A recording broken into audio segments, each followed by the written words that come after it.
What is going on, everybody? It is episode 463 of Pop Culture Crisis. My name is Brett. I am here with my co-host. Would you please introduce yourself? Hi, Crisis Actors. It's Mary. Today is an exciting day because we have a guest in the studio who is severely out of practice at this whole thing. Thanks. How are you doing, Dane? I am. It's the marketing man extraordinaire. Thank you. In the house. Very enthusiastic intro. I love it. In the Appreciate Mojo Dojo Casa house. You know, I didn't see Barbie. You guys never blackpilled mind. me. You guys blackpilled me out of seeing it. It's still in theaters. You can go see it now if you wanted. But didn't you just say I had to see The Chosen? No, The Creator. Oh. Creator. I recommended The Creator. What's The Chosen then? That's the religious It's a one. TV show, not in theaters, about Jesus. Yeah. You should watch that one. I mean, it's pretty good. Is it? Yeah. I watched a little bit of it. You go to church, right? You go I watch go to The Chosen. church on Sundays. There you go. Guys, before we get started, boy, they go to church and read his Bible. I don't know what that is. It's a song, Brett. Well, I gathered by the singing part that she was doing there, but I've never heard that song before. I like that my intro is just a bunch of quips. My favorite. This is already getting like kind of chaotic. Out of sorts. I do love like good, well done Catholic memes, which are few and far. Do you follow Catholicism? I don't follow any of the accounts, but I think just by virtue of who I follow on the internet, like I end up getting some. Okay, you need to follow Catholicism. It's the best Catholic meme page. I will have to check that out. I'm a fan of some of them. Most of the ones I like and have something to do with like boys trying to impress girls by carrying all the chairs back after Sunday school. Amazing. Yes, it's good stuff. We got a bunch of stuff to talk about today, guys, but before we get started, would you hit the like button on this video? Would you subscribe to this channel if you have not done so already? If my voice sounds a little rough and if I cough a little bit, I do apologize. I'm still feeling slightly under the weather, but we're going to get through it fine today. Hit the like button on this video, subscribe, turn the notification bell on so that you can be notified anytime a new episode goes live or anytime a new segment goes up.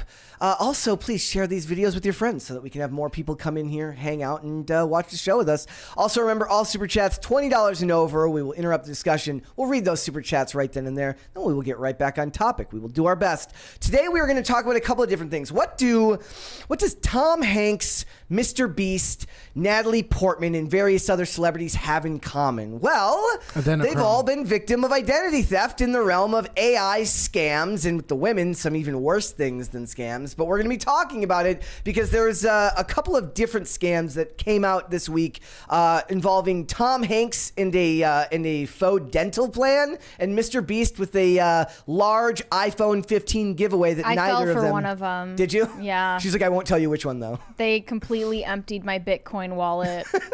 I thought Mr. Beast was personally calling me from India to give me a free iPhone.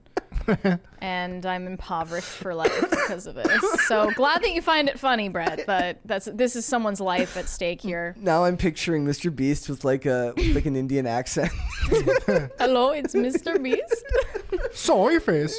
It'd be great. So we're going to talk about that. We're also going to talk about the very serious case revolving around former MLB pitcher Trevor Bauer, 2020 Cy Young winner, who has released a video where he points out all of the things that happened in this case between him and a woman who accused him of various very bad sexual crimes.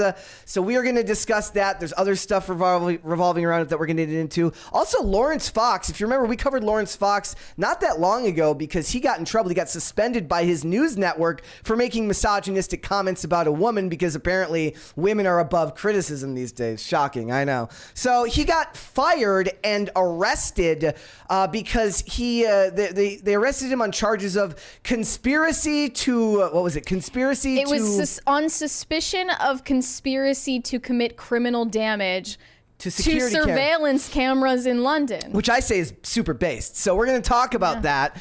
We're also going to talk about a plus-size body positivity influencer who is demanding that they widen the hotel room walls and make the hallways wider. She's listed a like 7 or 10 point plan. She has for a policy body positive plan. Yeah, a policy plan for body positive travel requirements. We're going to get into that. We got a bunch of other stuff to get into. So if you guys are ready, we will get right into it. Mary, are you ready? I'm ready. Dane, Are you ready? I am. Okay. All right. First things first, I've got some more bad news on the Disney front, ladies and gentlemen. I posted about this yesterday.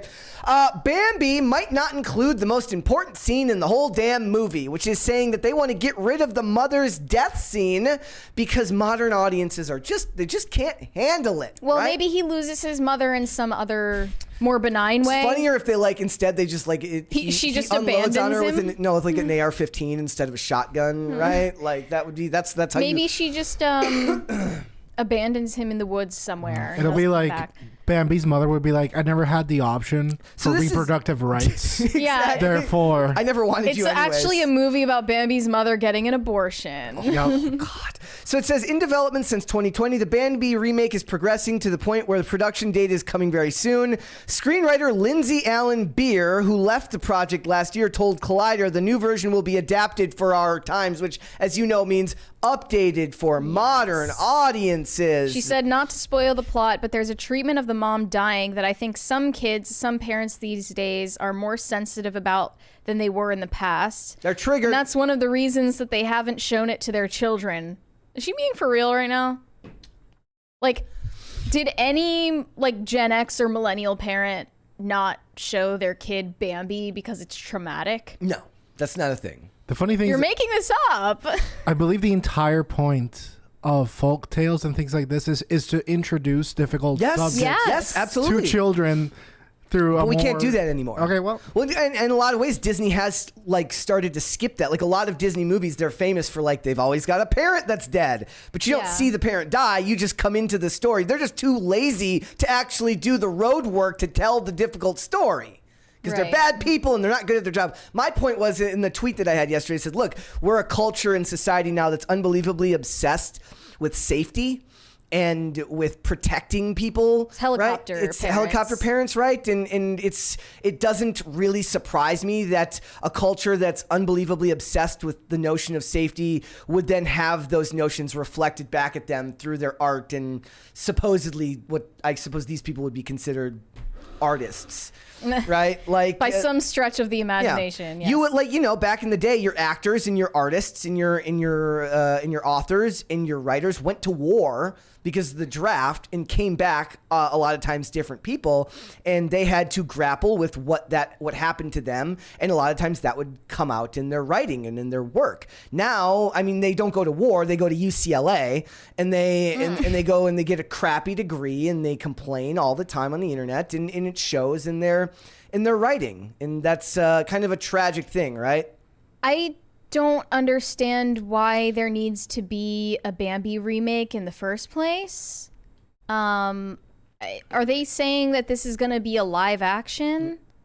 Yes, movie? it's gonna be like Lion King. What so makes the animal? photorealistic. What makes the animal anthropomorphic and relatable to a human audience? Then My favorite part of this is doesn't make sense. There was an op-ed that I was reading that was I'm generally not a fan of hunting except for deer, because where I live, deer are out of control and they procreate like rabbits. So sometimes they need to die. They actually are. Yeah. Have you noticed that deer are just all not the afraid time. of cars anymore? So whenever I'm especially Brian's car. yeah, when this article came out, I sent it to a couple of people who I know who have had unfortunate meetings with I think deer. most people have. Yeah. And Lydia, we could send this to Lydia right now. Lydia, One time when this was when I was pretty young. So I was in the back of my dad's car going to school in the morning, and we were stopped in our neighborhood, and a deer just ran up to the car and purposefully body slammed it.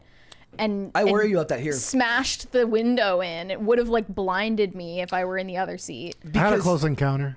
Have you had one here? Yeah. Okay, so here, when you come up the very long roadway to get up to the castle at night, there's just deer, and they just hang out there in the grass. They're just and I'm chilling. and I'm driving, and I'm like, do not hit my window. Do not hit my window. Yeah, not a fan. It's like every time you start to like press the gas pedal, they're like, yeah, no, that's exactly what it is, right? And we had something like that happen here. A couple of people have hit deer, and it's very common out here. So they're basically saying that either hunting doesn't exist anymore, or people just don't hit deer. That kids are going to be that triggered. Maybe that's should just make it more gruesome. Show like it turns into like a horror blood movie scene, spilling everywhere. Like, I mean, we're already going to get that version of Bambi anyway. Yes. That's already in the works. Yep. So we'll see how these compare to What do each you mean? other. There is a horror movie based on Bambi coming out at the Along same time. with there's going to be a bunch of those like folktale horror Yes. movies that have been coming out after Winnie the Pooh did okay, after Blood and Honey did Did you get to watch it? Yeah. Was it good? Me and Mary looked like sociopaths because we were laughing the whole time. Mildly amusing, Yeah. not super suspenseful. No. It was good. But the violence was on par. And I'm not a huge horror movie guy. Classic Mary Morgan, meh out of 10. It was above average. Hey, I finally got For the budget, it was especially. I finally got my list of 10 things that I liked in 2023, and the year's not even over yet technically. So Whoa. I could get past 10 because it would be nice to remove like one of these is a television show. I'd like to make it 10 movies that I liked in 2023, but I had to like. Well, to be add a fair, we TV haven't show. watched a lot of them. Like we didn't see the Mario movie, which we should have reviewed because it ended up being a big deal. Yeah. I think There are others. why didn't we see it? Was like I think it was a timing. somebody sick during that issue. period or something. Yeah, I don't know.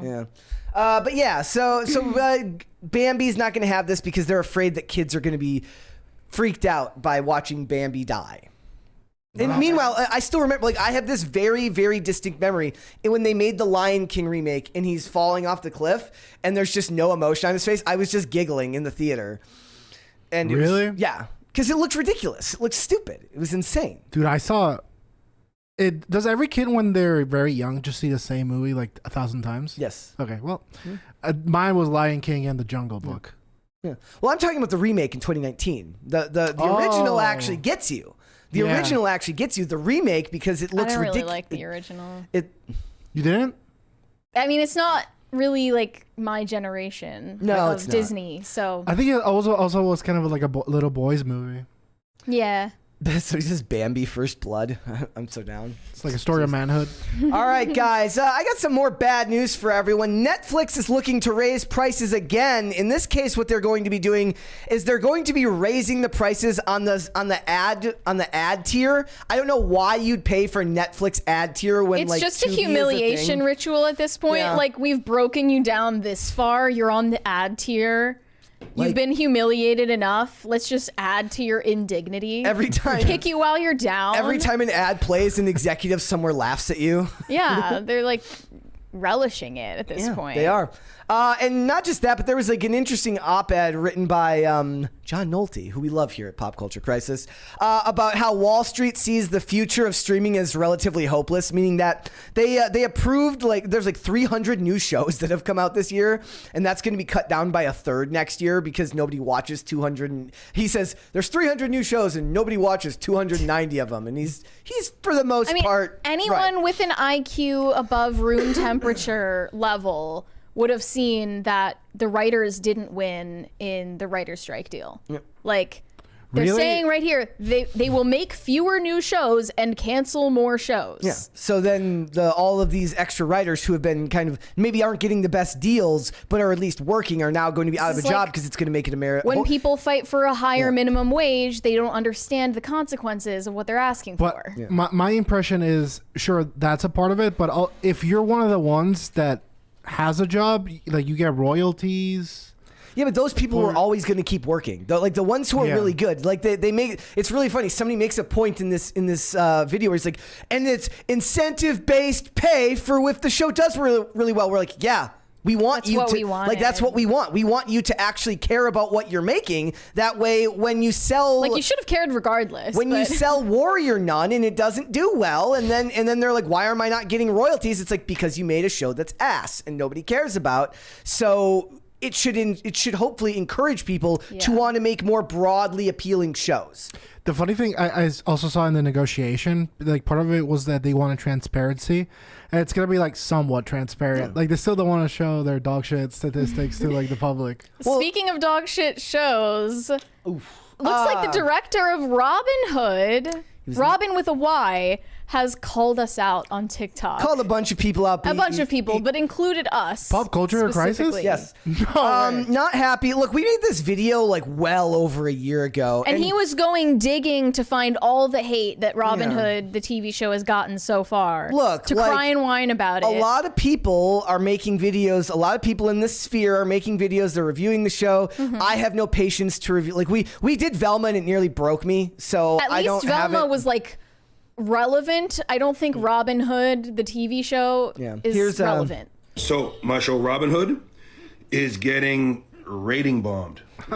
1.6 out of 10. Bro, I didn't even know the show was on the air yet, so I didn't I'm either. not ratings bombing this. I only saw like 10 minutes, No, 10, you 20 probably- seconds of this.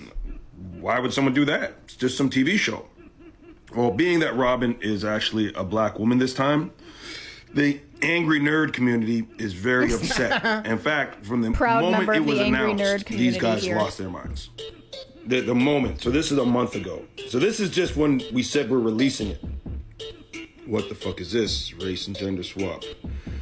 Woke disaster. Robin Hood remake looks different. Haha.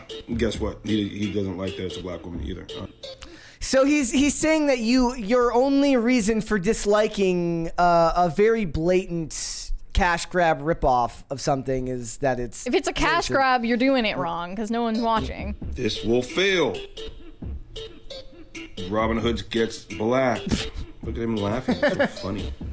That is funny. That's Right. kind of No! Just when we started production, they were talking about it. 1 year ago, they were at us, right?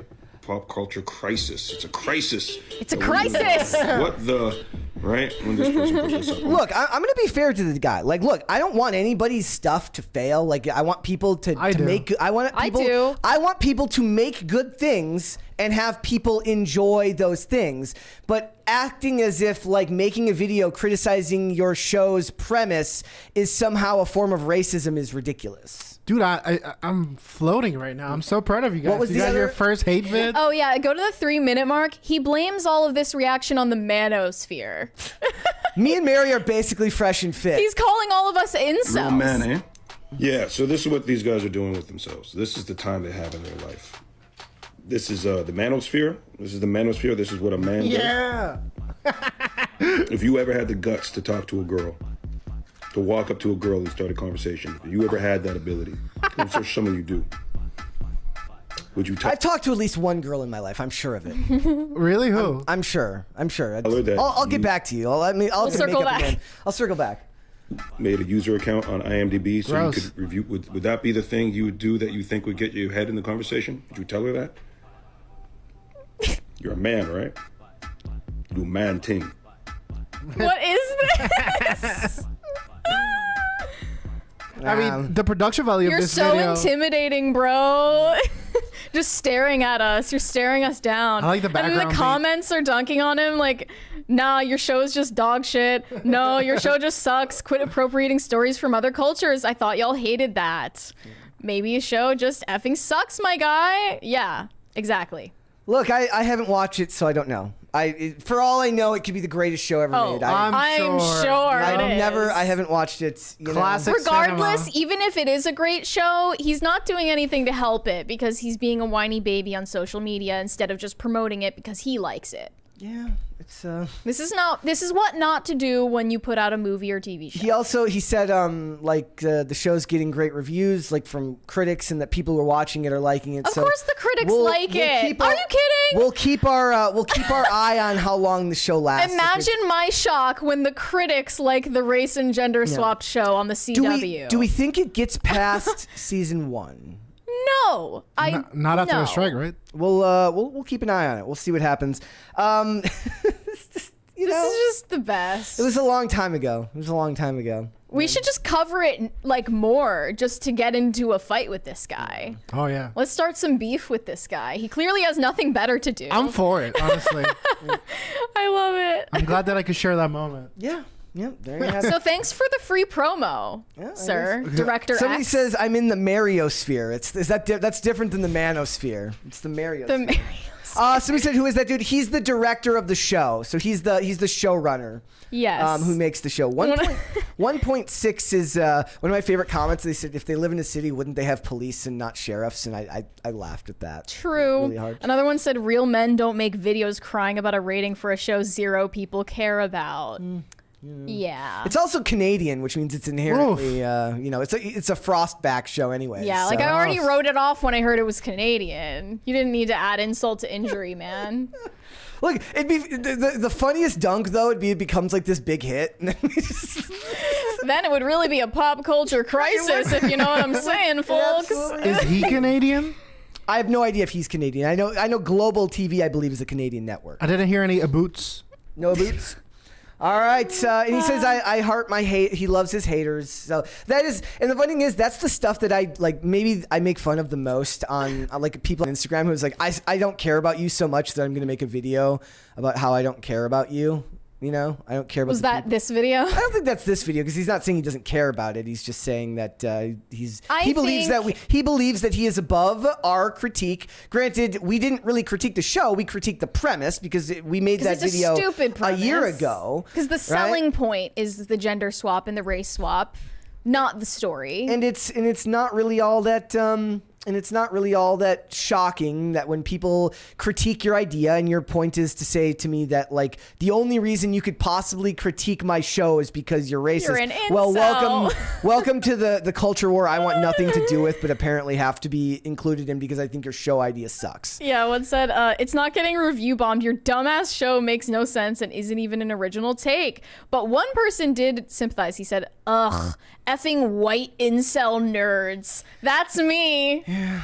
Proud member of the white incel nerd club. That's me. No, I'm gonna talk to a woman. What's eventually. your biggest ick? Oh, definitely when he makes an IMDb account to review bomb Robin Hood from the CW. That's my biggest ick. And as somebody, and to be fair, as somebody who is a regular contributor to IMDb trivia sections, the fact that you think I would sacrifice the sanctity of the IMDb system is a bit Not insulting. Even once. No. Right. What an insult to your honor. It is. As a contributor to the trivia section. I read one the other day that like where this guy found like this scene from Deadwood where he's like, this guy, and this guy all appeared in this show together. This guy and this guy appeared in scenes together. This guy. It was so long and comprehensive. I just read it and I just go, nice. Like I was like, that guy put some time because he put like the annotations about what episodes and what year they came out in. I'm like, this guy sat down. Like when I add to an IMDb trivia section, I'm like, You're I remember a historian, this guy. honestly. Yeah, like when I do it, it's something that comes off the top of my head. Sometimes I will break down and go double check the spelling of someone's name to make sure that I don't spell it wrong. But I'm not going back and like doing my research into like when and which. If I don't know it off the top of my head, I'm not going back to look. This guy, if he knew that stuff off the top of his head, he is a legend. What if it's a girl and it's your soulmate? That's we met on IMDb Pro.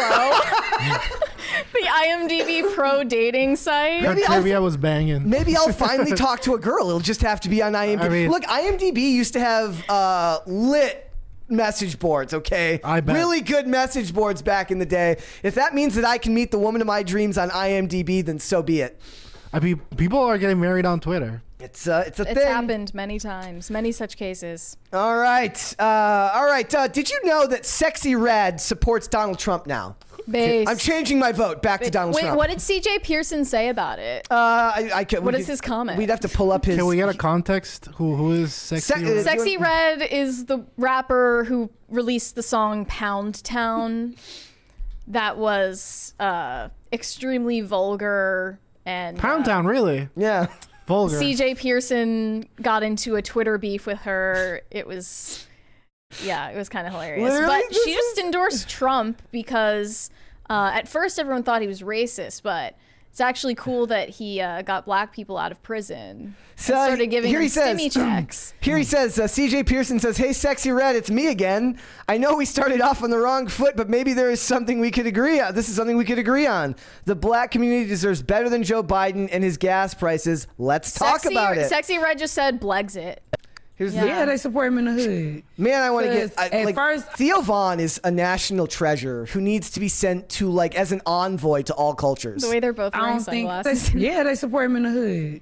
Cause at first I don't think people was fucking with him like they thought he was racist, saying little shit and against women. But once he started getting black people out of jail and giving people their free money, people. oh baby, we love Trump. We need him back in office. Yeah, that, a little bit of free money goes a long way. We need him back. I love Theo Them Vaughn. checks. Oh yes, them stimulus checks. Trump, we miss you.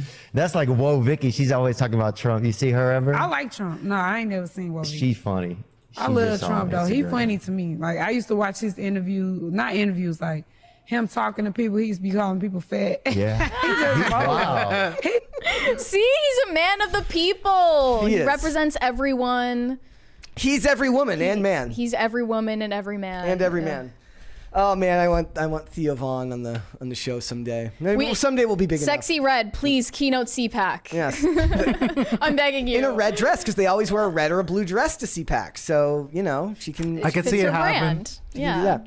All right, what's going on with Grimes?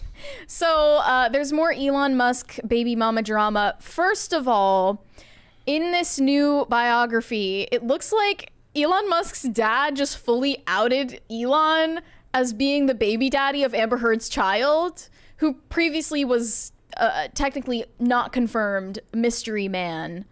I always believed this conspiracy theory, but here's what his dad said. "I thought Amber Heard was perfect for him. Elon was in love with Amber for a long while before she got divorced from Johnny Depp. It's natural to want to be the dominant seed, but if you have children in vitro, ... He then frowned and shook his head. So he's heavily insinuating that Amber Heard is another one of Elon's baby mamas. What is Amber Heard's child's name? Wasn't it like Unog or some weird Like thing an like Irish that? name? I don't Okay. know what it is. Like but it's definitely it was not weird. Technomechanicus. It's not. Yeah, but he caters the baby name to whatever baby mama. he's like and mental illness so good, and he just finds the most. He finds every flavor. He finds every of type of mental woman illness, yes. and finds a name that's like maybe that's what it is. He doesn't like kids. He just likes coming up with baby names. I'd like to focus this conversation on the actual important subject of it, is that boomer parents being despicable people, and like he's outing his son. Wait, what do you mean? Like his Like, it father. wasn't Oh, his- Elon's yeah. father? Yeah. Oh, is Elon's father a boomer? I mean, I'm probably older than that. Yeah, now. he's probably like greatest generation or something. but- really like. Right? Because Elon's No, in his no. 50s. Yeah. Yeah, like Depends on Elon. when they had him, like 70. That's 70. probably boomer. Edge of boomer. We'll see. No, yeah, because I think technically my dad would be considered a boomer. My dad's 77, There we go. Okay. something like that. Yeah. Yeah, but I mean, the whole point of the biography was like, we're just going to air out Elon's dirty laundry That's and crazy. you're going to pay for it. Like, Elon was okay with it, though. Oh, well, He was behind it. So. And you said you watched the Amber Heard documentary on Netflix. yeah. And it was pro Amber. How did it change your perspective, if at ending. all? So apparently, the ending is that there's some incriminating information against him, and then it kind of ends off on that note. It's like, teehee. There's these like But what was the information? I don't remember. Oh, I they're was like, kinda- oh, we don't know the information. Sorry, we can't tell you. Bye, It was guys. like text messages. No. It was Oh, some. it was probably the text messages between him and what's his name and no, that wasn't the case. okay, Like him and his friend. Him and like, Armie Hammer? Let's kill her or something. yeah, the It stuff. wasn't that- Armie Hammer, but Who was it? I don't remember. Okay, I forget now. Was it? it was so long ago. What was it like? But We can't say that. I don't think we can actually say all that stuff on YouTube. But it basically, like, she's like, he's like frowny face. Like, did Amber get stiffed? Anyway, bye. And that it ends. Yeah, and then And that documentary sucked because it just kept zooming in on like people looking at their phones, and it was trying to convey the It's like message. social media Yeah, manipulated people, and My favorite was the. we're not really gonna explain how. My favorite was the baristas who had 2 tip jars, one for Amber Heard and one for Johnny Depp. Yeah, Like- I think like that stuff is more interesting than the case itself. Yeah. Yeah. But anyway, Grimes in is regard to suing. Grimes is suing Elon Musk right now to get custody of her children, or at least some kind of parental agreement with him, because I guess they don't have one right now. It says she requested a petition to establish parental relationship on September 29th in California. Okay. And they have 3 kids together, and this was only recently made known to the public. The youngest one is named Techno Mechanicus, had after they already had broken up. So I guess whether they're together or not is totally irrelevant to Yeah. whether they're going to continue growing their family together. Did you guys learn how to pronounce the X? Isn't it? It's just like Ash Archangel. Yeah, or something like that. Yeah. And then the daughter is named Dark Sidereal or something. They're just like Superreal? Final Fantasy 14 characters. Yeah, basically. Yeah. It's like, would you like to add, like every girl, he's like, look, if you were to play an MMORPG Yeah. tomorrow, what would your character name be? Noob Crusher 69. And it's like, That's what he should name his next kid. And then the last kid just gets named Elon or Tesla. That'll be his last kid's name. They or get it the- should be called Kyle or something. Well, as far as Actually, we that know, would be really funny if he just gives one kid like the name Brian Yeah, or Adam. Matt. Something really like, Just normal, one yeah. kid gets a random like regular name. Well, I thought and his that- children with his first wife did have normal names. the one that He just like that's a communist and abandoned and said like I'm not talking to my dad anymore. He has 11 of them, so yeah, but as far as we know, I mean, there's definitely more. If right? he ever fell out with like his companies and like lost all his money, this would make for a great reality TV show comeback in like a decade. I need Keeping Up with the Musks. who has more Seriously. kids? Making it with the Musks. Who has more kids? We got Elon two. or We got Cannon? two $20. I think he does. Two $20 ones there. First from Oops, Dreamcast sorry. Night. Says Spanish chicks are nuts. There's an old meme of Spanish wives abusing their husbands from back in the day. It was usually a larger Spanish woman and a smaller man. I remember it being in a few Looney Tunes with Bugs Bunny. Dane, don't you know somebody who's on a TV show now? On Love is Blind. Yes. I mean, I don't know. We can't say who it is. I mean, if you watch the show, you probably know who it is. Are you going to say which season it is? The last one. I mean, I've seen her in campus. But you knew her. I mean, we're not friends. I just know of her. And you knew of the fact that she's crazy. Allegedly, yes. Well, she certainly that seems was like it intense. in the show. That she was really intense. And on the show, the whole, like, 40% of it is her web of lies and then pretending that everything's cool. Does she start dating the guy who knew her? She tried, and then the guy started dating some other chick. I mean, spoilers, sorry everyone. And then the whole, so Love is Blind, the point of the show is that you are talking to people between a wall and you never get to see them. Yeah. And then some people, after a week of conversation, propose to get married. And on season 5, apparently 2 people already knew each other. And she recognized him, he recognized her. And she was like, should we still keep going? And he was like, hell no. He was like, peace out. But she was one of the chicks that got proposed to. And he was really interested in another lady. And it became this triangle. No. As it does. No. You know? And there's we've one got more one from- $20 one there from Get123. Hope you're feeling better today, Brett. Lara Trump singing Won't Back Down yesterday was almost as cringe as 81 million votes my ass. Yeah, 81 million votes my ass definitely takes the cake Yes. on which is more cringe. But yes, and I did see that she was on IRL last night after we kind of dunked on the song yesterday. Just a Yeah. little bit, yeah. Oopsie. Oops, you know. It's not like she's paying any attention. we are but small fish in a very small pond. We're just white incel nerds who are just dunking hating on. Yeah, exactly. I've never spoken to a woman, so I talk to them on IMDb all the time. All right, guys. How I Met Your Mother. Exactly. What would you like to see, cute or cringe first? What do you say, Dane? Cringe first. Cringe All right. first? All right, Mary sent me this one. Here we go. Emails in tech was taken over by male attendees.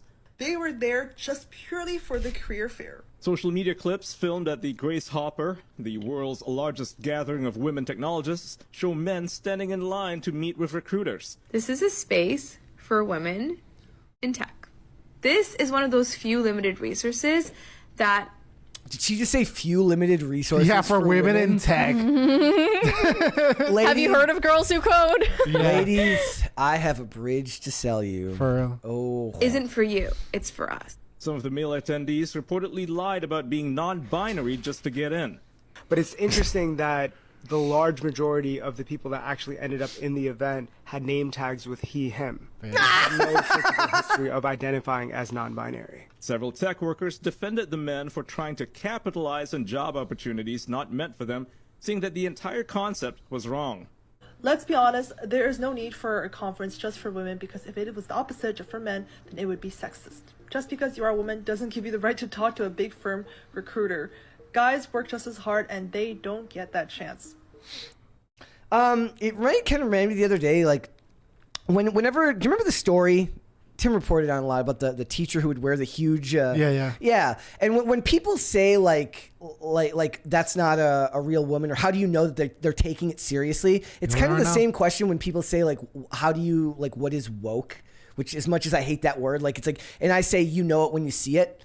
The idea is that what they're trying to say is like, you know it when you see it, meaning like, I am the arbiter of what is actually a trans person or what is actually a non-binary person, because they believe that they have a right to distinguish to you whether you're actually taking it seriously or not, not realizing that runs headlong with objective reality. And that's not actually how things work. I just thought that guy was trolling, but that it's still not okay because you're still like forcing kids to interact with you. It's been a big while you're trolling that way. I love like women, like how like big Hollywood. You love women? Are like big for like women in tech, like women in STEM. There was a show called The Librarians that had this whole episode where Lindy Booth's character gets excited for a STEM fair, and the whole episode is just this weird modern 21st century woman's version of like, women can do science too, as if anybody needed to tell them that. Hey man, baking is kind of science. $20 one there from Fresh Meat 999. Mary wished she could just be like, or be just like Phil, chalky milk based and dino nuggy pilled. Happy Friday, Brent. Ooh woo. Dane the Main with a glorious mane of a beard. Salute. There you go. Thank you. There you go. That was beautifully phrased. That whole thing. Ooh, was beautifully phrased. We got some cute of the days here as well, ladies and gentlemen. None of these guys are going to be doing anything at the science fair. This is from. This says, these are my two cats, black and white Dewdrop. Orange and white is Romeo. And Romeo was lost last Christmas, and we miss him a lot. Also, wish my sister a happy birthday, Taylor. Happy birthday, Taylor. Aw, cute. I don't see it. It's you can see it right there. Right there, he's hiding. I had no idea. Yep. Cute. Aww. All right, very cute. All right, this one says Chainsaw has Charlie in a headlock. Charlie is no longer with us. Detective Munch in my hoodie. Oh my gosh. That looks like his favorite weed is cocaine, just like Theo Vaughn. Oh. Wait, go back to the first picture. How does that even happen? He's definitely got him in a headlock. Bruh. Very cute. All right, let's do one more here. This is from Honest Adam. It says, some cute for you. Roxy and the old pup and wolf, the kittening. It says, this is not my friends, but I'm trying over here. He says, I'm still not friends, but I'm trying over here. That's very cute. Wait, the dog and the cat aren't friends? I guess they're not friends. Here's one where they're like sitting far apart. Yeah. Yeah. The tension. Yeah. Is All right. palpable. Let's go ahead and, now that we are 40 minutes in, Let's go ahead and get started, shall we? So, ladies and gentlemen, there is a very large scale of artificially intelligent ads being placed recently, deepfakes featuring celebrities advertising products that they are not actually being paid to advertise for. One coming from Tom Hanks, who advertises a dental plan. One from Mr. Beast, in which he... thank you, guys. Thank you. You weren't prepared for that one. Yesterday, because I was so under the weather yesterday, it was just so loud. And I felt like, I'm like, that's like the payback for like all the times I've made you sit through it. No, it's not enough. It's never enough. I'm sorry about that. So guys, AI deepfakes are being used to advertise products in which celebrities are not even being paid to advertise for. Tom Hanks is advertising a dental plan that he had no part in advertising for, and Mr. Beast is advertising a iPhone 15 giveaway that he had no part in advertising for, and they've had to go out of their way to go and tell their fans, followers, and whatnot that they shouldn't be supporting these projects. Have they found the firms responsible for putting these ads out there? Like, so how can you even get justice for this? You can't. You really can't. I don't think you really can. It says Mr. Beast's YouTube channel, and they pointed out so it was basically saying like 15, like they had like we're giving away all these iPhone 15s. Yeah. You can enter for just $2 for a chance to win. And just imagine if you get even a couple of those people, you make a little bit of money off of this video. You know, I saw the ad. The first half was kind of weird, but if they only put the later parts, like my name's Mr. Beast and this is my iPhone giveaway. Yeah. Dude, there's no one I think that could. Mary said the voice doesn't. Video. You're one of the 10,000 lucky people who'll get an iPhone 15 Pro for just $2. I'm watching this video. You're one of the 10,000 lucky people who'll get an iPhone 15 Pro like for just $2. I'm Mr. Beast, and I'm doing the world's largest iPhone 15 giveaway. Click the link below to claim yours now. I think it's got his cadence, but not his voice. I think if you just leave it to the last part, you can get me Hulai and Sigrid. Yeah. And Dane's like, I want an iPhone 15. I'm going to sign me up. But his facial expressions, if you look closer, they're not fitting with what he's saying. No. He's like shrugging his shoulders and looking shocked at certain points. But here's the thing, though. You know it's a deep fake. And you see it, and then you're kind of looking for like the fake parts. If you are, as many people are when they're consuming data, they have the thing on their computer, they're looking at their phone at the same time, they can hear the voice, looking. you know, they kind of glance and whatever. They can be convinced. Yeah. I'm telling you, I keep trying to think of a way for people to know that it's not a deep fake in the future, and I genuinely don't know. Yeah, like how does somebody do that? I don't know how we're gonna once they get really good. I don't know how we're gonna be able to distinguish the real ones from the fake ones. I don't know if we're gonna have to have some, I don't know, like some general decorum about how we when we post now. Is like I put a video, I post it online, and I give like a digital signature every single time. It's like, by the way, this is actually Dane font and not like deepfake Dane font. Or you have to disclose if something is deepfake. But then like an ad? Well, that would be pointless because then why wouldn't you? I mean, I guess for the people that actually hire those celebrities, but the celebrity like the stuff that Bruce Willis was doing, where he gave them a bunch of time to capture his image, and then they made stuff about him after the fact. But a lot of this it wouldn't be about disclosing it. They want to not disclose it because they don't actually have permission to use their likeness. If McDonald's made an ad for McDonald's where it's Tom Hanks and Mr. Beast eating McChickens together and saying like, this is great, what would they like, what recourse would they have? I don't know. Like in this day and age, I know they probably wouldn't do that because they have the means to hire them for real, but I mean, what could they take legal action? I don't know. I remember seeing this a while ago. It was I don't think it was from this one. It says, can you guess which generation is getting scammed the most online?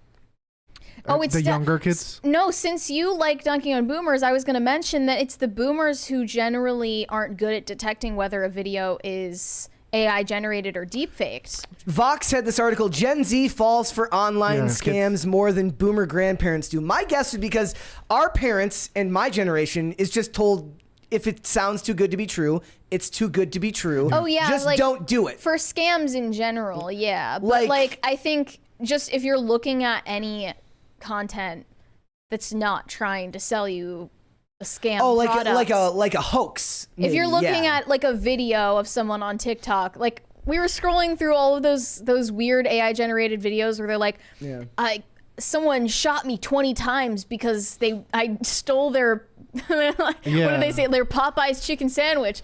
Like that the videos like that were going viral because some people, I guess, genuinely think that they're real. Dude, when the first AI chicks started to come out, I could definitely not tell. Yeah. And all of their comments are like boomers being like, so sexy, lady. I'm divorced. Yeah, it's always the same dad angle of the photo. Where it's like it's slightly upwards, and he looks really upset. Like he looks on. My favorite is that one. You look like a kind soul. No, there's the one that says like it's like a lady on a dating app. She's like, you should try to look happy more in your photos. He goes, what do I have to be happy about? But in this article, it says Gen Z Americans were 3 times more likely to get caught up in an online scam than boomers were, 16% and 5% respectively. Compared to boomers, Gen Z was almost twice as likely to have a social media account hacked, 17% to 8% respectively. But does this just mean that Gen Z is more online in general? And or more willing to take a risk on something, whereas I think a lot... I think it just means that Gen Z is more likely to have a social media account. They're telling me, though, no, I'm saying this is they're doing this survey of people that are online. But if this means that there aren't actually hot MILFs 5 miles from my current location, frankly, that's not a world I want to live in. I pulled up this meme that was how men flirt online by age. 54-year-olds, sexy honey, wow. 44-year-olds, you look like you love a good adventure. Me too. Pick you up at 8. And wear that red dress. What does that even mean? And then 34-year-olds, hey, Margs and chill. 24-year-olds. Who the hell is saying Margs and chill? Nobody is actually saying that. I'm calling BS. 24-year-olds. Yo, you snapped. The fuck? So what you're saying is I need to start saying... Those are the comment sections say that again, Mary. under the AI models that are selling OnlyFans accounts. So say that again. Yo, you snapped. The fuck? Is that fuck with 2 C's? Oh, it was just TF. Yeah. Oh, okay. Okay, all right. I think I figured it out. Wait, what did Adam Levine say? Oh, he said, that body's unreal. Holy F, holy effing F. That body of yours is absurd. That's what it was. Look, it depends on if you're talking to somebody you actually know, and if it's just a random person you've never spoken to before. When I see the AI OnlyFans models posting on social media, the dudes in the comments are old. Yes, because they don't actually and usually Indian. Yeah, because they don't register the difference between an AI face and a real person's face. I think it is a generational thing. I love it. But for scams in general, it's like 14-year-olds falling for Logan Paul's crypto zoo. I think I figured out why it's Gen Z. I think it's Gen Z because so how do you hack someone? You hack someone by getting their information. And I think that Gen Z was always online, so that they would know the information to get, and they're younger, and so they're the one that's most likely to get the information from younger folk, right? I suppose, like in this case, like a scam with Mr. Beast is designed to get younger folk. A scam with Tom Hanks is designed to get older folk.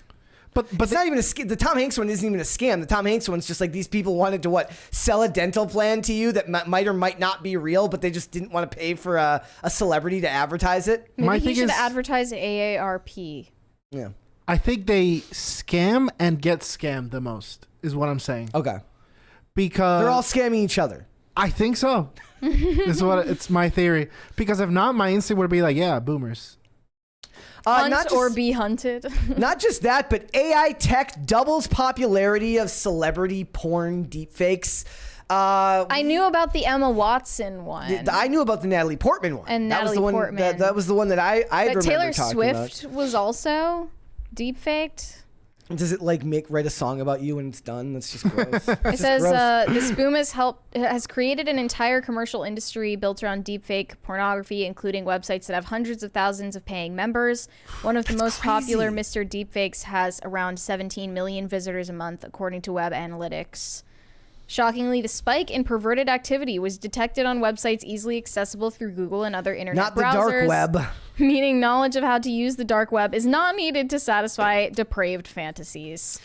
Yeah, it's if there's This is gonna get out of hand really fast. Like, this is gonna be, classmates in high school deep faking each other and blackmailing each other with, this is going to get ugly. Yeah.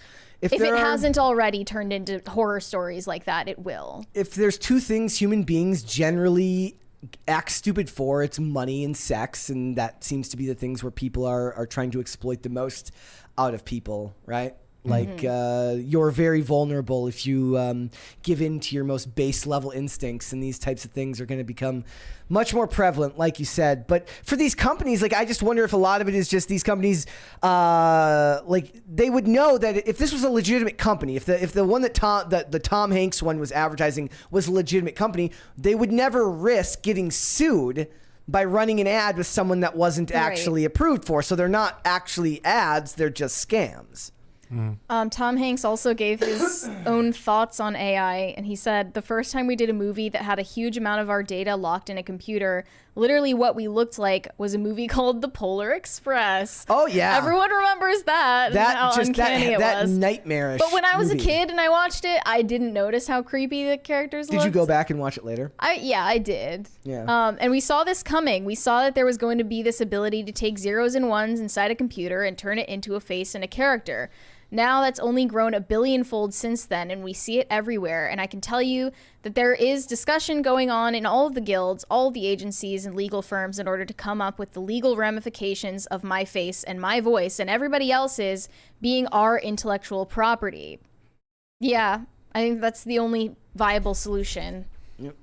It's scary, especially for actors who make so much of it's one thing for some random company selling a scam, but then these movie studios are like, what if I want to use your likeness later? Now we're going to have to go on strike to figure it all out. Or this is going to cause a nuclear war, a worst case scenario. That's what I'm saying. Oh yeah, absolutely. Easily. It's worse than Tom Hanks trying to sell you a dental service. I think, where do you think does it play on people's desire to connect with celebrities? I've always wondered how celebrity endorsements of products actually sell anything, because I can't imagine buying anything because a celebrity told me to buy it.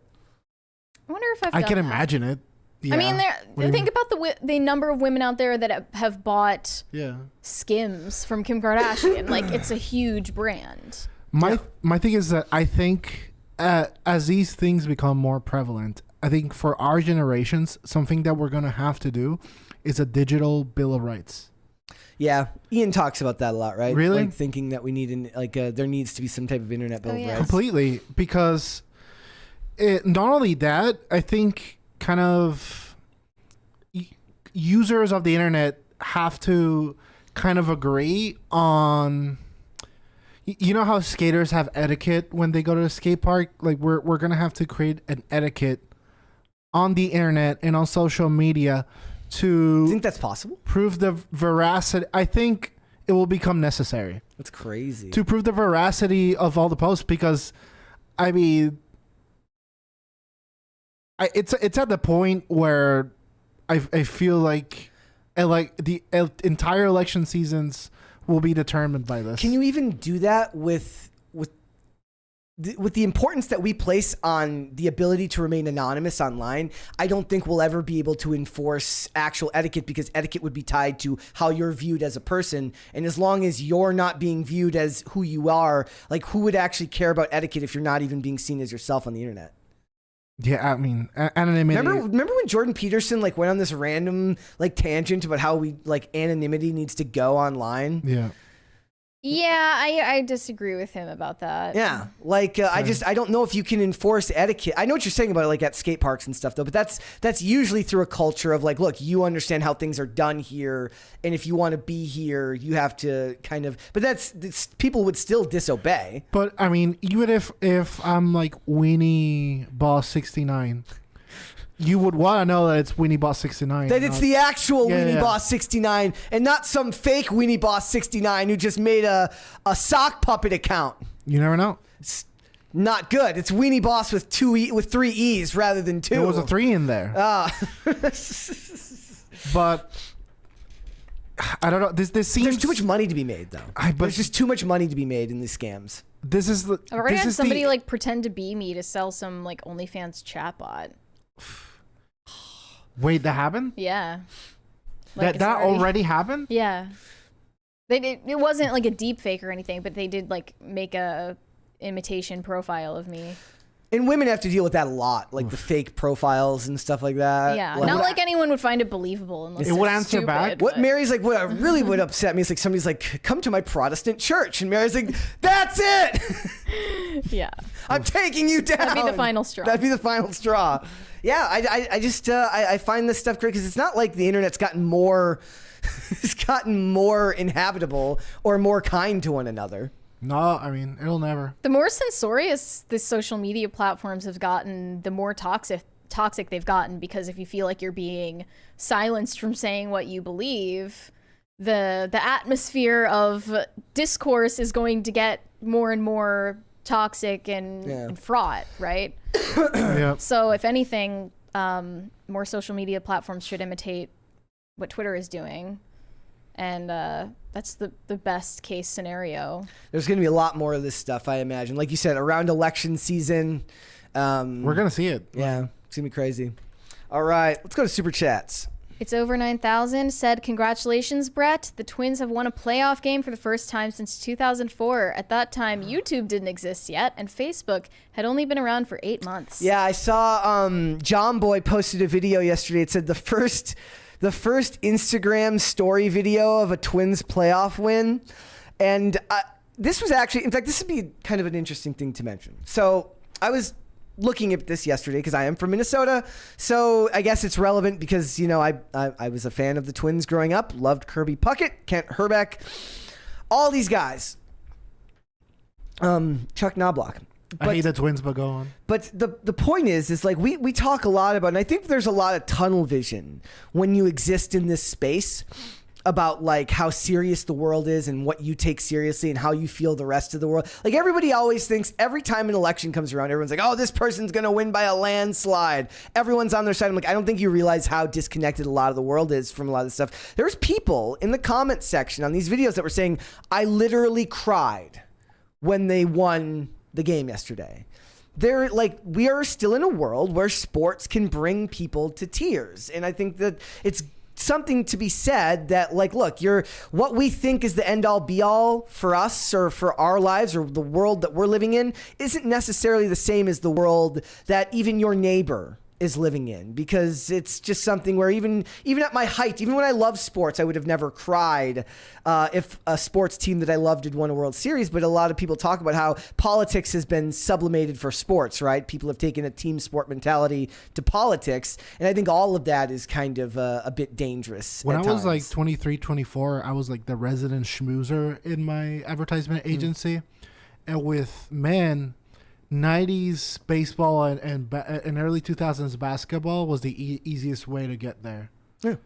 And now I see Charles is kind of like the resident schmoozer here at our company. And that's what he does too. Like he knows a lot about sports, and people like. And I really like that. I like it because like somebody in the chat, somebody says, I really don't understand Brett's point. There wasn't a point. I was just merely saying that it offered perspective, right?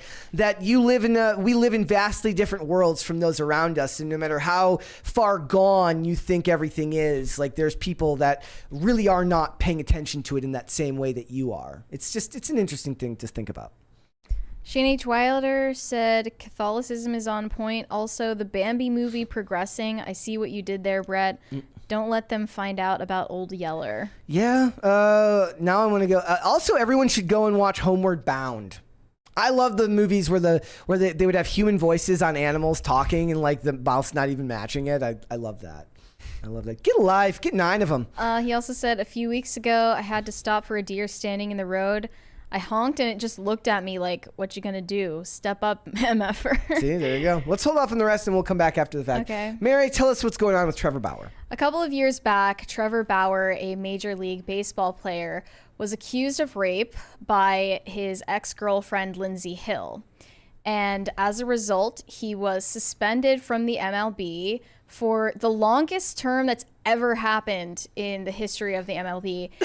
And he just got reinstated, actually. Now they both have sued each other, come to a settlement, and he's allowed to talk about it again. And he posted a video on X where he explained the whole situation and showed text messages that are extremely damning for Lindsey Hill that were withheld from him and his lawyers during their litigation, intentionally withheld from his lawyers. So it's not looking good for her. I also watched an interview that she did with Alex Stein, which was insane. It was insane. Like a crossover that you never thought needed to happen. Let's watch Trevor Bauer's video. Here we go, guys. Victim, star pitcher for the Dodgers. A text Lindsey Hill sent to a friend before she ever even met me. He looks like What Kellen. should I steal? She asked another, in reference to visiting my house for the first time. The answer? Take his money. So how might that work? I'm going to his house Wednesday, she said. I already have my hooks. He kind of comes off like Tucker Tucker Carlson in this. Then, after the first time we met, net worth is 51 mil, she said. Bitch, you better secure the bag, was the response. But how is she going to do that? Need daddy to help me out, she said. Being an absolute whore to try to get in on his 51 mil. Damn. Read another text. Okay, I was like, why would she say the number again? Like, that part felt weird to It me. just sounds Like, cartoonishly villainous. I love it's it. insane. I love it. She's very Cruella After DeVille. the second time we met, former Padres pitcher Jacob Nix told her, you got to get this bag. I'll give you $50,000, Lindsey replied. Her AA sponsor asked her at one point, do you feel a tiny bit guilty? Not really, she replied.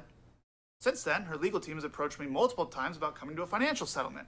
But as I have done since day one, I refuse to pay her even a single cent. In August of 2021, Lindsey Hill's claims were heard in court. And during those legal proceedings, critical information was deliberately and unlawfully concealed from me and my legal team. Information like this video, which was taken by Lindsey Hill herself the morning after she claimed she was brutally attacked, emotionally traumatized, and desperate to get away from me. And now we have the metadata, so there can be no dispute.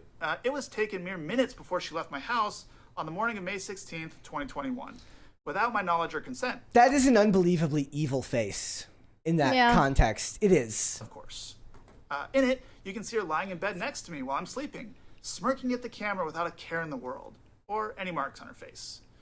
I think it paints a pretty clear picture of what actually happened the evening of May 15th and why the video was originally concealed from us. After hearing the evidence available to her, Judge Diana Gold-Saltman found that Lindsey Hill had misled the court. She found her claims to be materially misleading. She denied her request for a domestic violence restraining order, and she found that no sexual assault or non-consensual conduct took place. Now, some of you might not know about restraining order hearings. I know I didn't, but I've since learned that it's extremely rare for a request for a restraining order to be denied because the standard of proof that you need to obtain one is extremely low. So you can make of that what you will. The fact is, I was never arrested. I was never charged with a crime, and I won the only legal proceeding that took place without my side of the story even being heard. And most importantly, as I've said from day one, I never sexually assaulted Lindsey Hill, or anyone else for that matter. So I sued her, which prompted her to countersue me. Quite frankly, regardless of the outcome in court, I've paid significantly more in legal fees than Lindsey Hill Someone could said my ever guy's still in the pay sleep me mask. in her entire life. And I knew that That was the first thing I said to you. I'm like, bro, with the sleep mask, what's up? Like, again. But You the use them? lawsuit was never about the money for me. It was the only way for me to obtain critical information to clear my name. The discovery process in that lawsuit recently concluded, at which point Lindsey Hill's legal team again came to us with another proposal to resolve the case. This time, however, they weren't seeking any money from me. Having received much of the information that had been hidden from us, a small portion of which I've referenced here, I was willing to agree to the terms proposed. Both parties would drop their respective lawsuits, and neither of us would pay either side any money. I also retained my right to speak publicly about the case, something I have not been at liberty to do since June of 2021. So, as of today, both lawsuits have been settled. Now, over the last 2 years, I've been forced to defend my integrity and my reputation in a very public setting, but hopefully this is the last time I have to do so. Yeah, So to give context, while he was on leave from the MLB, he was actually playing baseball in Japan, where they were like, we don't give a fuck about your Me Too allegations, I guess. They were like, yeah, we don't care. Technically, but the this MLB has shouldn't have left- cared about allegations. This has not left a proven in a court of law. permanent, a permanent stain on his reputation, on his record, and his career. And 2 years in sports is a big deal. Yeah, you are only young once. Like when you are a pro athlete, you are within a very limited window to make your mark on the sport. And he won the Cy Young in 2020. That's what I was about to mark on. So he won the Cy Young, which is potentially the most difficult award that you can win besides the home runs, most home runs in a year.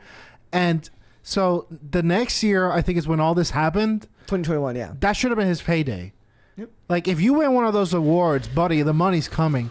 And his entire career, I mean, thankfully he could go out to Japan and play, but his entire career got ruined. And it comes back to everything that we've talked about recently about like what does it mean in a world where allegation just ends your career anyways? We've been talking about this. Well, he's been reinstated in the MLB. Doesn't mean a team's going to pick him up. But I mean, given what's happened, does he not have grounds to sue the MLB? I don't know. I have no idea if this means because all it is all they did was preemptively act upon and then waited for the outcome of a court case. It's not like they were betting that he was going to be found guilty or have to pay out. Why would that make a difference to them? It's not like it's not like it was a criminal proceeding. To every single person, the most dangerous thing that you can do in today's society is promiscuous sex with a stranger. Like, how many of these cases have we talked about? Go off, it is insane. Like, it is insane. Yeah. Like, honestly, if you're a guy, you should only have sex with your girlfriend. And this was his girlfriend. But I mean, who did they have sex before there was commitment? You know what I'm saying? Like, date for a while, make sure they're in for the right reasons. Well, you know what I say? The only real commitment is marriage. So I mean, that's probably even a smarter answer than what I'm saying. But if your willpower isn't that strong, I mean, like you have to know the person you are getting involved with. And heck, even if you get married to the wrong person, you could end up Johnny Depp. So yeah, he was on the Dodgers, right? Does that mean he's going to end up back on the Dodgers? Like that's what I want to know. Does he end up back on the Dodgers if this case is true? I mean, does he even want to at this point? Does he want to get his credibility back from the MLB, who screwed him over in the first place? It's kind of like Johnny Depp saying he wouldn't go back and do another Disney movie after everything, right? Like it's like yeah. Like, are you going to come crawling back after what they did to you?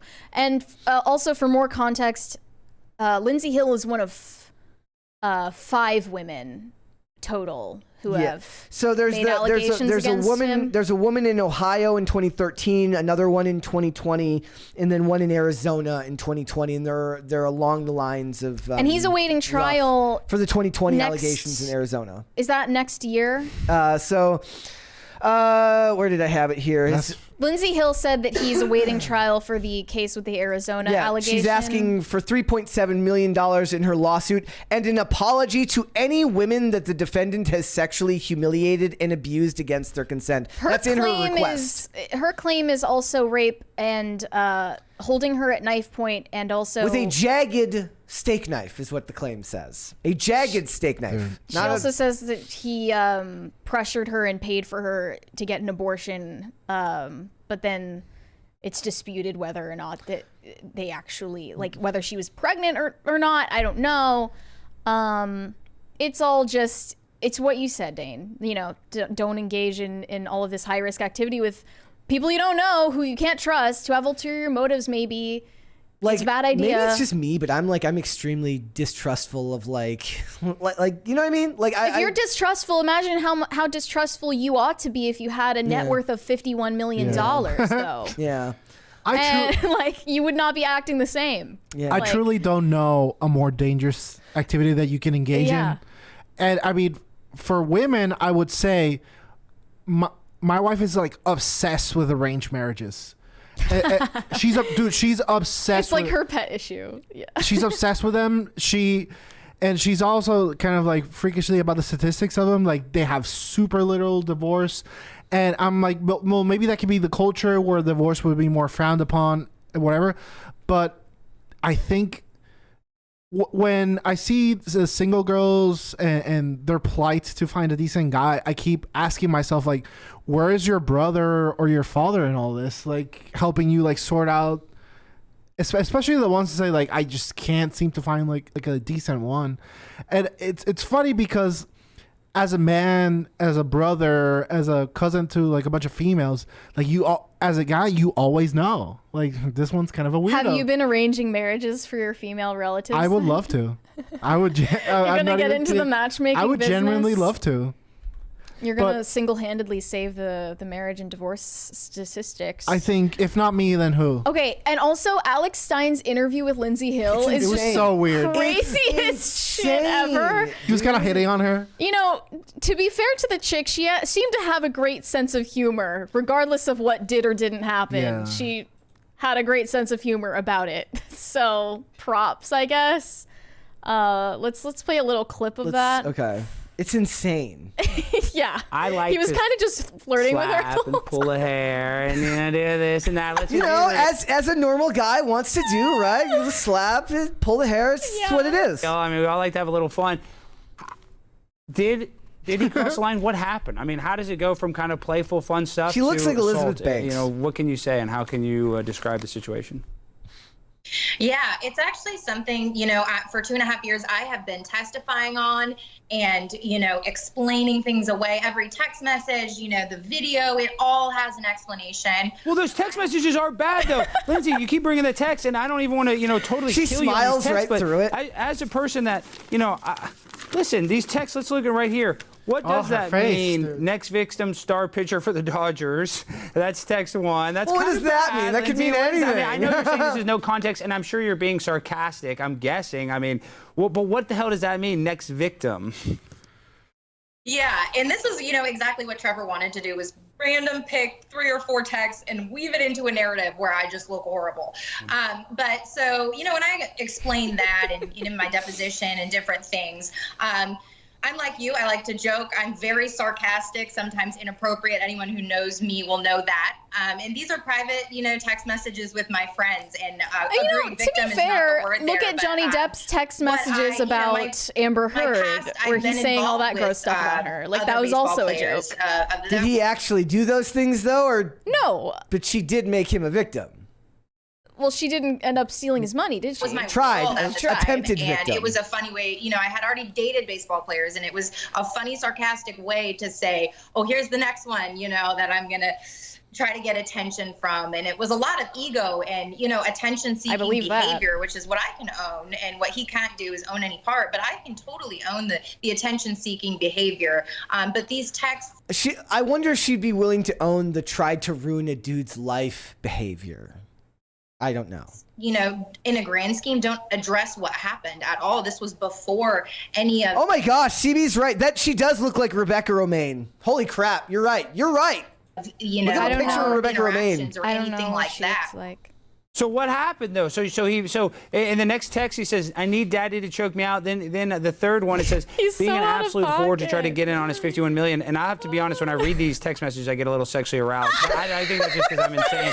But I mean, what happened? He choked you out. He beat It you up. gets Because in crazier one than that, video, though, You were like- smiling after it. So and you know, you sent me that one phone call that we can't play. He did admit that he hit you in the phone call. He said that. He said yeah, but he said it was consensual. So it's like, I mean.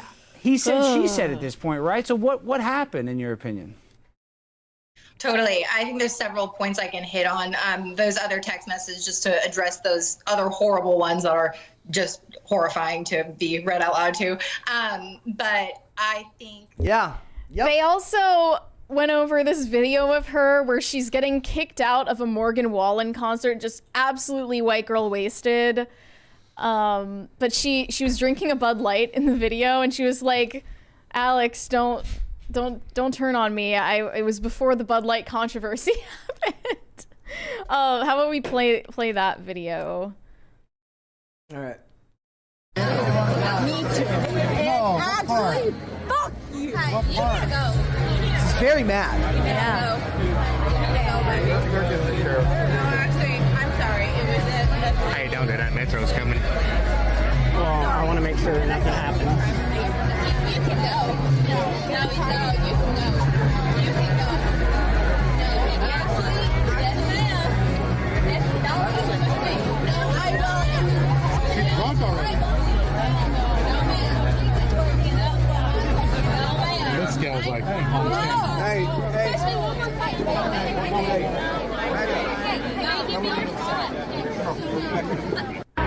Crazy.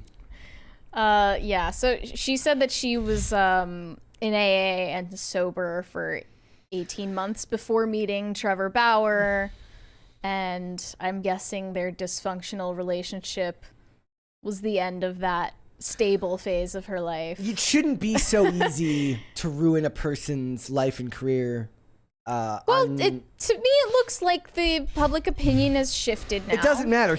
I mean, what I'm saying is like, yes, he got to play baseball again. Playing baseball in Japan is not the same thing as. And he's back in the MLB. He lost two very, very important years Yeah. for his career. Yeah. The most important year, I think. Yeah, for sure. And it shouldn't be that easy to ruin someone's life. So what I think is she's lying to herself.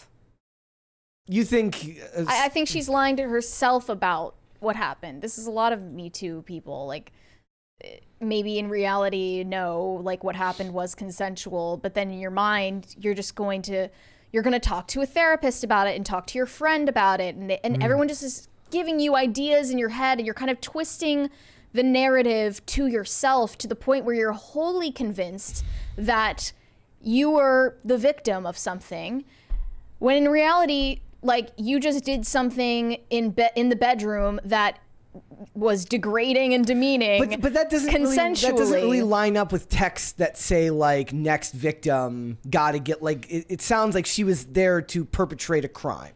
To perpetrate some type of... It sounds like she's a gold digger. Yes. But it doesn't sound like she was necessarily planning on Me Tooing him. In defense, like next victim. What, you think she was like, thought she was going to marry him or something? I don't know. I mean, she was doing this with other MLB players before then. I She was read texting that- other MLB players at the same time that she was in contact with him. I read that as I'm going to take this dude to the cleaners based on my on threat of allegations, not on I'm gonna marry this dude and then take half his money a couple years later. Well, it's sort of like, now that you have the context, that's how we're gonna see it. But I think she's lying to herself, and she just, like a lot of Me Too accusers, feels bad about some demeaning shit that she did and can't handle the shame and wants to blame somebody else for it. Like, it's a sad situation, but that's what I'm seeing here, and in a lot of cases, that's what I'm seeing. Well, let's hope that he gets his career back and he ends up playing in the league again. But it's sad that it had to come to that. So, all right, we got some super chats there. Yeah, the next one is in Spanish. I don't know if you could help me out here, Dane, from Sketch Therapy. I'm completely out of. It's up there farther. Let me log in. Okay, we'll skip that one for now. Marcos said crisis party for getting Robin Hood mad. Look, that was the least. I had no idea. Kellen sent that to us. It was not on my radar at all. Kellen sent that to us, and I was like, "Look, we made one video on it. There's other people that are covering the show." This guy was just like digging through the internet for everyone who said something negative our about video it. had like 800 views. That's Yeah, like is that reaching really, there? Like all those other YouTubers were much bigger YouTubers that had like larger followings, Yeah. especially at that time. Like you would have been better off dunking on them, and all I did was say, "Look, your premise is kind of cringe," and I think we did watch like the 15-second trailer on the show, and we're like, Yes. "Wow, that was really cheap looking." But look, yeah, if we literally had one video about it. If that's all it takes to upset you, like what is fair criticism to him? Does everybody just have to love his show? Are you just honor bound to love his show? Like, it's a black woman clapping like a seal. There's a $20 super chat there from the Manic Mustache. Hey gang, late as always, and apropos to the patriarchy, my wife asked me how often I think about the Roman Empire. I said, I feel like the world was better run when women ran it from the kitchen. Hashtag end women's suffrage. I never thoughts on that? I never think about the Roman Empire. I didn't either. So this meme like didn't resonate with you guys? No, not even remotely. But did your wife ask you? Yeah, she showed me a meme and I was Okay. like, "Is this real?" And I'm like, "No." But I mean, in fairness, I know Tim and Ian for sure constantly. Like even before this was a meme, they talk Well, about if you it. ask your man if he how often he thinks about the Roman Empire, and he says not often, but I do think about ancient Greece a lot, then you know he's closeted. What? That's confirmation. Yeah, who would do that? I don't. Oop, are you feeling called out? Yeah. A little bit. Well, you know, it happens. You got vacation to take though. Vacation to Carnell said, "Hello, fellow angry nerds." Hello. That is, yes, that's dude, it's insane. Insults, no less. It's insane to think that people like do go and like make fake accounts for like Rotten. Like what an unserious culture where like the battleground is Rotten Tomatoes and people are like, I'm on the front lines with my version of the CIA, which is fake Rotten Tomatoes accounts to hurt the ratings on this show. And we saw a story not that long ago about a PR firm that was buying positive reviews. Yeah. So what is it, right? You can It's positively review bomb your own show too. Yes. Well, that's actually the question asked. Like if people are making fake reviews to ruin your show, what's to stop people from making fake reviews to benefit your show? Nothing. Yeah. Nothing. But now that we're mentioning reviews, you guys should give us good reviews on all the podcasting platforms. That would be good. Helps our visibility. That would be good. Thank you for that, guys. Or review bomb us with negative reviews. Do whatever you want. I'd rather you didn't do that. I'd rather you just hit me with blind positivity, even if you don't mean it. Okay. Rick Bungle said, "Crisis party for the win." Thank you. Burgundy Let's do one more. Blue Yeah, one more. said, "Honestly, I don't mind the streaming with ads. It allows a cheaper option for people who don't want to spend that much on subscriptions, and I still get all the content. I just gotta wait a bit." Do you? But but there's also like, I guess if there's like specific shows, right, that you want to watch from that network. But Tubi and Pluto and all of these other like Plex have like tons and tons and tons of options. And they're free. They don't cost any money. Like there are shows that I want to watch that I have to literally go looking for them on a paid streaming service because I hate ads so much.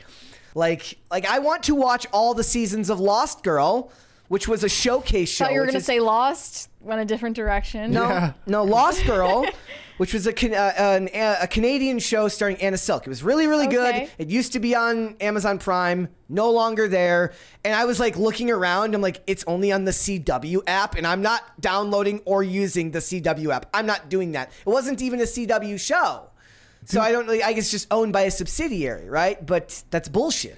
Paramount Plus has like a ad version and non-ad version. Still get ads. And the non-ad version has ads. I bitch about this all the time. You get like somebody had the gall, the absolute gall to one time tell me a 15-second promo for a Paramount show isn't an ad. I don't block people very often.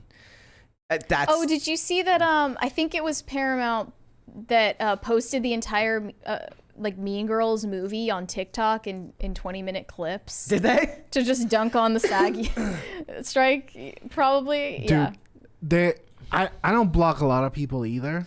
I didn't actually block this person, but I wanted to. And nor do I mute. Yes. But there's two people that of my entire internet career I had to mute because they were driving me insane. Aiden Ross and Fuzi. Your IQ went up. And there's two people that are dangerously close. Kai Cenat and I Love Speed or something. I Show Speed. Oh my God. One shot says it's called a house ad. I hear the word ad in there. What is? Oh, so it's just not an ad anymore? It's What do you mean? still It's an ad. It's an ad, okay? And it's 15 seconds, and that 15 seconds might as well be forever. It's like 2 of them. Yes. It's for some crappy Paramount Plus show that I'm not going to watch. Look, I tried to watch Special Ops Lioness. It wasn't good. Move on. All right, let's hold off on the rest. We'll come back. What's going on with Laurence Fox? So this British actor, Laurence Fox, we already talked about him like a week ago because he got suspended from his news network for telling a feminist author that no men would shag her. He recently got fired from that same network and also arrested and thrown in jail because he allegedly was part of a conspiracy to criminally damage surveillance cameras in London. London is apparently a heavy surveillance Long city. before New York ever was, London was was basically the Due to world the troubles, headquarters. Yeah, you said? Conflict in the past. Yeah, so New York used London basically as a model for their screens. So I looked up what are these cameras? ULEZ. I don't know if that stands for something. But he was trying to turn into the Joker and lead a revolution. So it says they're used by transport in London across the capital. They allow the TfL to monitor the cars that enter and exit the zone. The cameras record drivers' numbers, plates, which then gets checked against a database to see if the vehicle complies with ULEZ rules. If somebody wants to tell me if I'm saying that wrong. If it doesn't, the driver gets a daily fee of $12.50.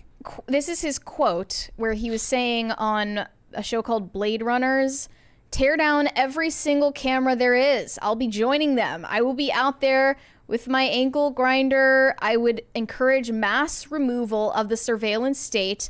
I would be happy to be arrested myself." Well, they took him up on his offer. Yeah, they took him up on that offer. And also Deacon Calvin Robinson, he's like a famous Anglican priest over in the UK. He's been arrested as well. And he talked about GB News, saying, "How long can a station keep calling itself the home of free speech when it continues to engage in cancel culture?" For firing Laurence Fox. "I supported my friends and colleagues and will continue to do so. That should not be a fireable offense. GB News is controlled opposition." There's a $20 one there from DCNC with no message. Well, thanks. But thank you. Also, I saw somebody up there that said we skipped their chat. We have not gotten to it yet, my friend. Was it Sketch Therapy? No, I don't think Because we so. skipped his super chat that was in Spanish. If you could put it on screen, I could read it. No, but- it's not that one. It was a different one. But we did skip that guy. Yes. Oh, wait, Mary, can just try. No, I don't want to get clipped. Well, I don't know I what mean- it says. I could guess, but I don't want to guess wrong. No, but just give it a shot. Give it a... No, you're trying to give me the setup. Now I'm trying to find where this person said that. Don't worry, we didn't Well, who skip was it. I double checked it. It was from Sparrow. We just haven't gotten there yet. Yeah. We're just not there yet. Just a heads up. So yeah, they took him up on both his been offer. suspended from GB News. No, Laurence Fox has been fired. Well, okay, Calvin Robinson has been suspended. Laurence Fox has been fired from GB News. Let's watch the Laurence Fox clip. And then they're also still investigating Dan Wooten, who was the one interviewing him when he went on that misogynist rant, so-called. Here is the quick clip that they showed here of him, where he's With the cops in his house. What? Great suit, though. Look how many coppers there are in my house. Coppers. Look at them. Coppers. Coming to steal everything, take everything out of my house. That, ladies and gentlemen, is the country that we live in. And they just straight up don't have rights in the UK at all. They do not have to have a warrant to go in your house. I mean, I don't even think they need to charge you with anything to detain you.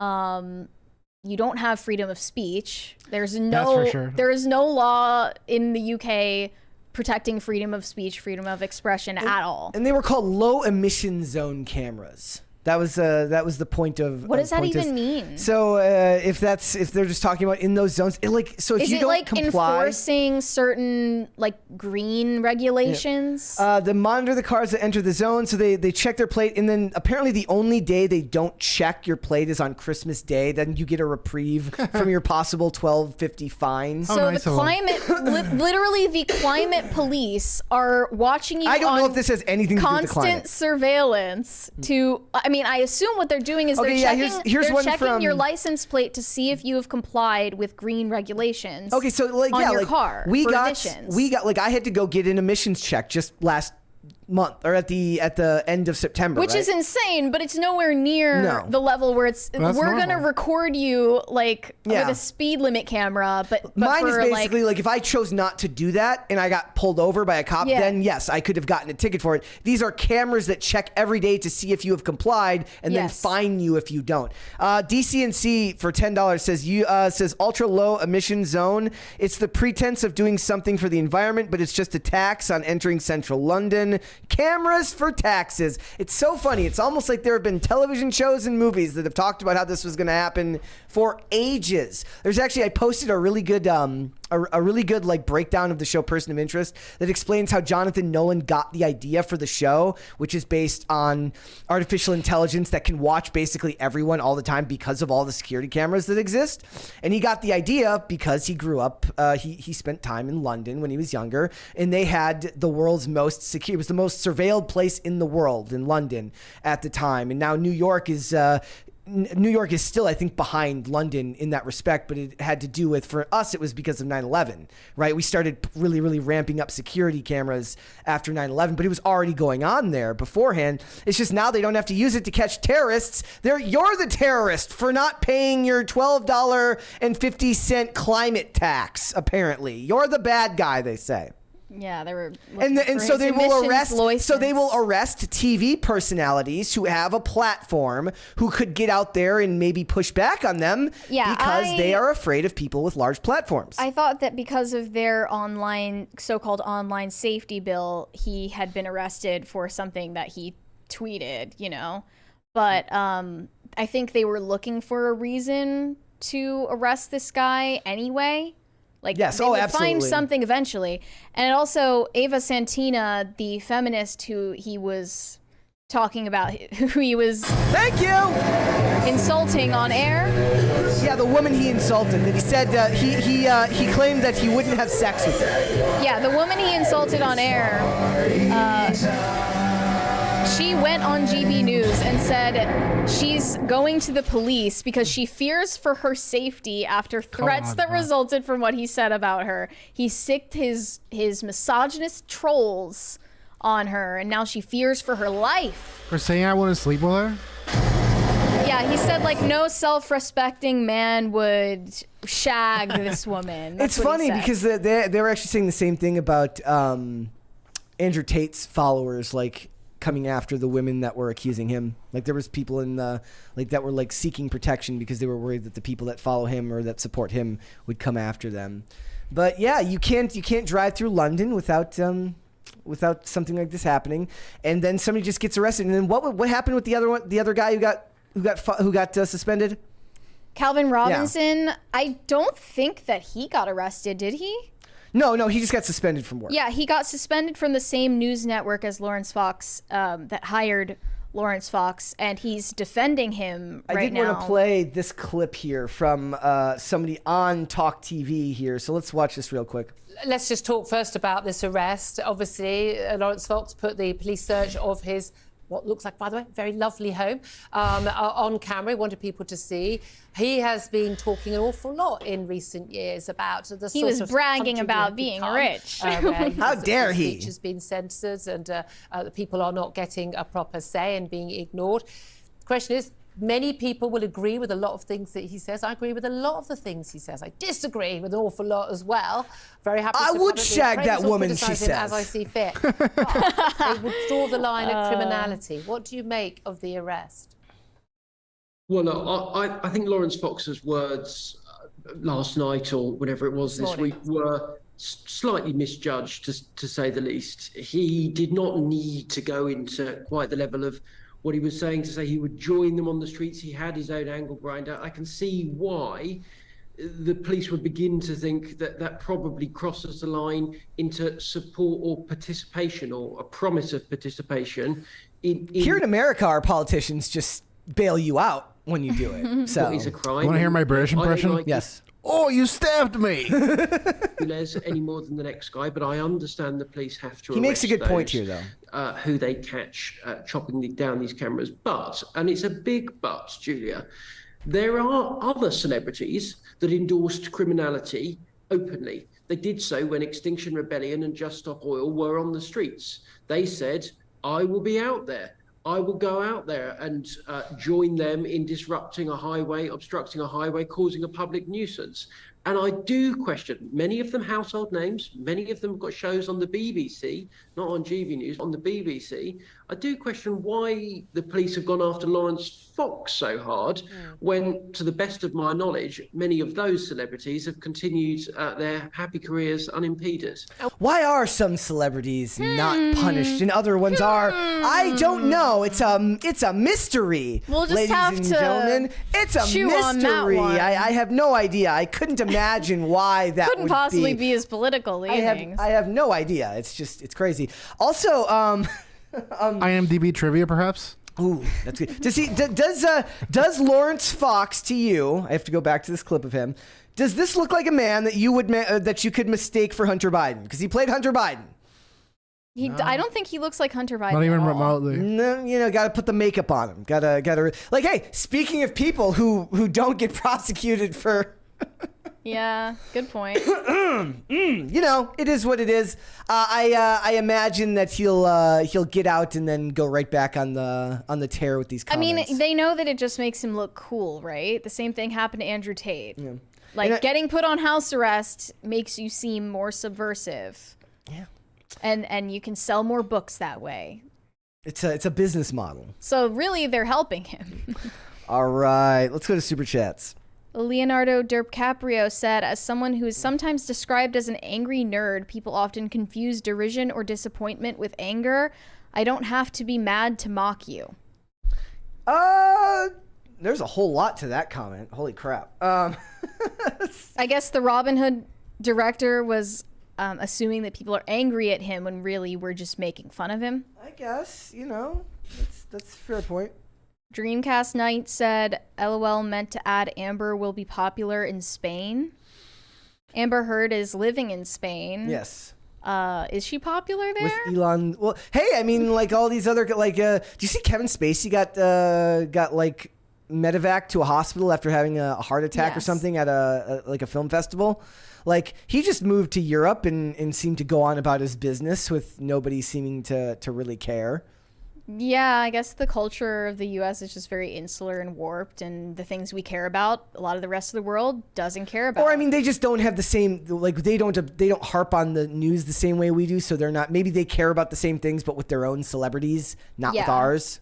Like, why does Japan not care about Trevor Bauer's allegations? I'm sure they... It's just not relevant to them, I think. All right, let's do two more. DC and C said, Dane, can you just get up for a sec, mate? Need an empty chair shot? I can do that. Oh no, that camera's You tried not to on. duck? Yeah, sorry. Oops. Sorry. Do one more. No empty chair today? No empty chair. Shane H. Wilder said, Feeding America did a PSA called I Am Child Hunger with an AI kid whose face and voice kept changing. Once you realized it was AI, it became terrifying. That sounds horrible. That's, that's horrifying. What? Let's do two more. Corey USMC said, the video of the guy explaining everything is so heartbreaking. Those texts black pill the hell out of me. Yeah, especially the scary thing is if she's like super sweet to him in person and very nice, and then like... I mean, he probably has a thing for crazy chicks. If this has happened 5 times. Do one more. Shane H. Wilder said, let Dane cook. Let Dane cook. All right. When was it cooking? All right, Mary. Let Dane cook. Tell us about this body positivity influencer who is pushing for size-inclusive hotels and travel accommodations. Well, I mean, you kind of just told us, didn't you? Well... Fair point. Okay, well that's what's going on, ladies and gentlemen. This woman made a TikTok where she basically like draws out a very, very detailed plan. She like made a whole policy plan. She's a politician at this point.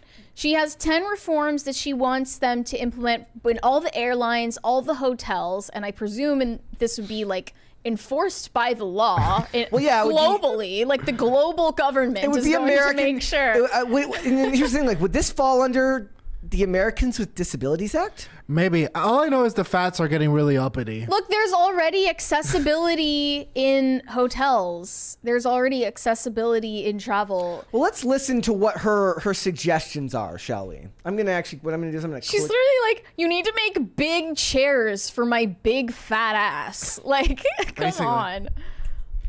Okay, hold on. Please hold.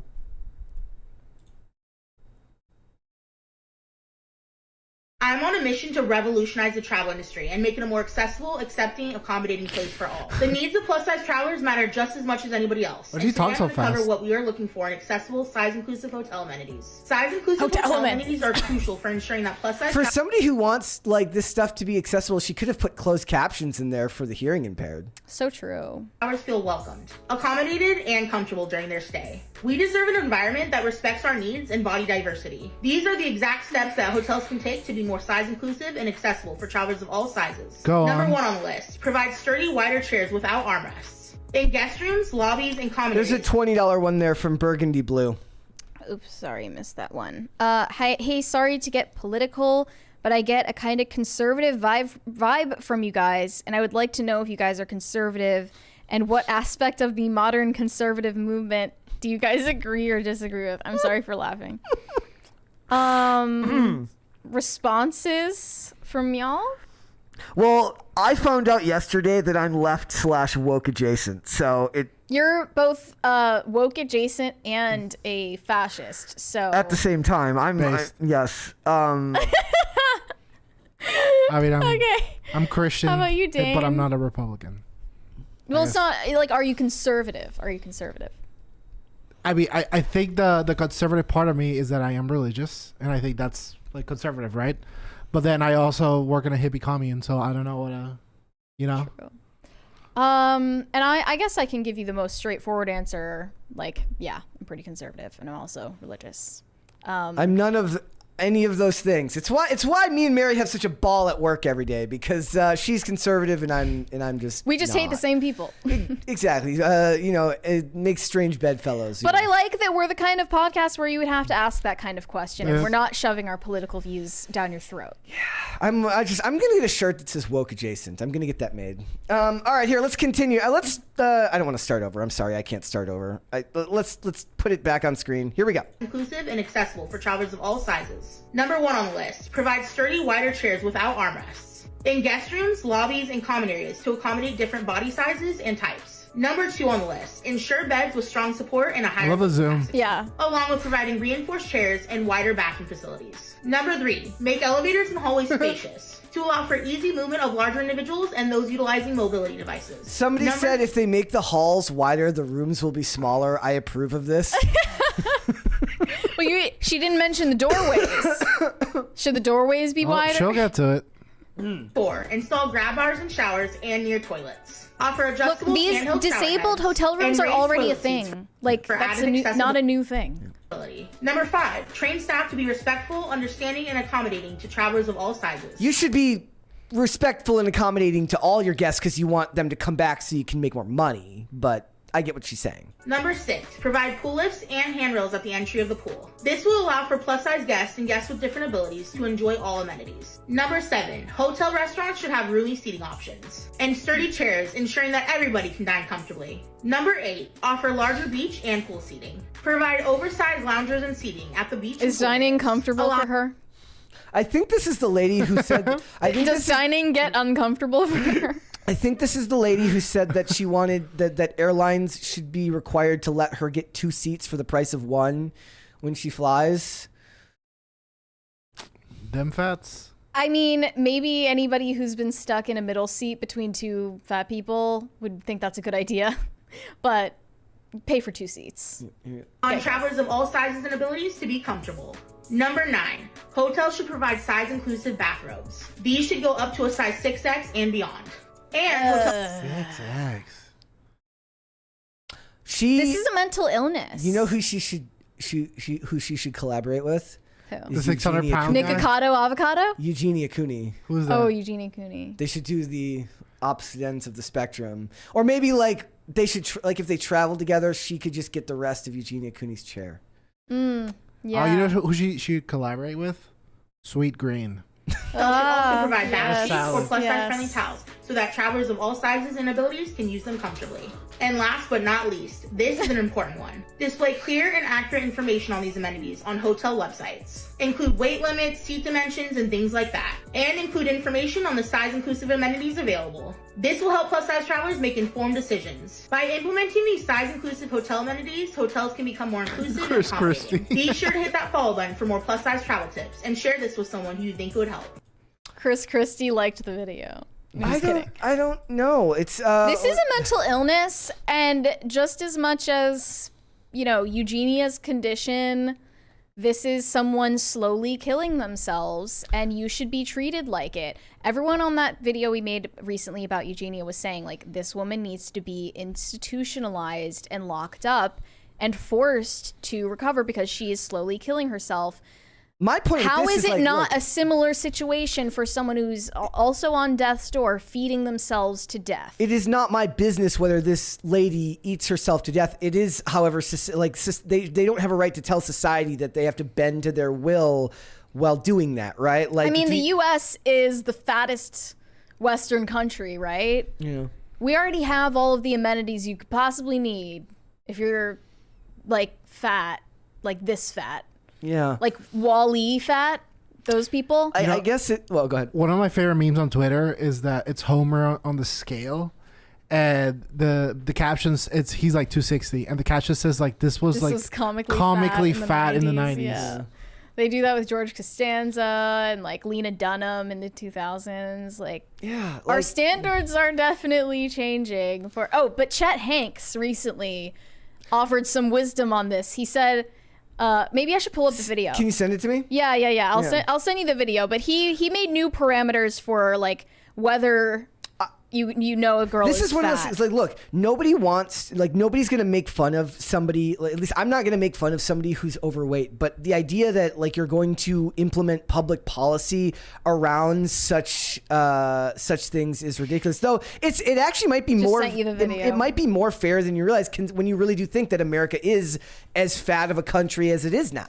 Yeah. Right. Like, maybe what she's like, I'm like, we're having a joke at her expense a little bit here because the idea of these policies is kind of ridiculous. Right. But at the same time, as America becomes a fatter and fatter country, maybe it isn't all that far off. So the idea that there are influencers in this realm isn't really all that shocking.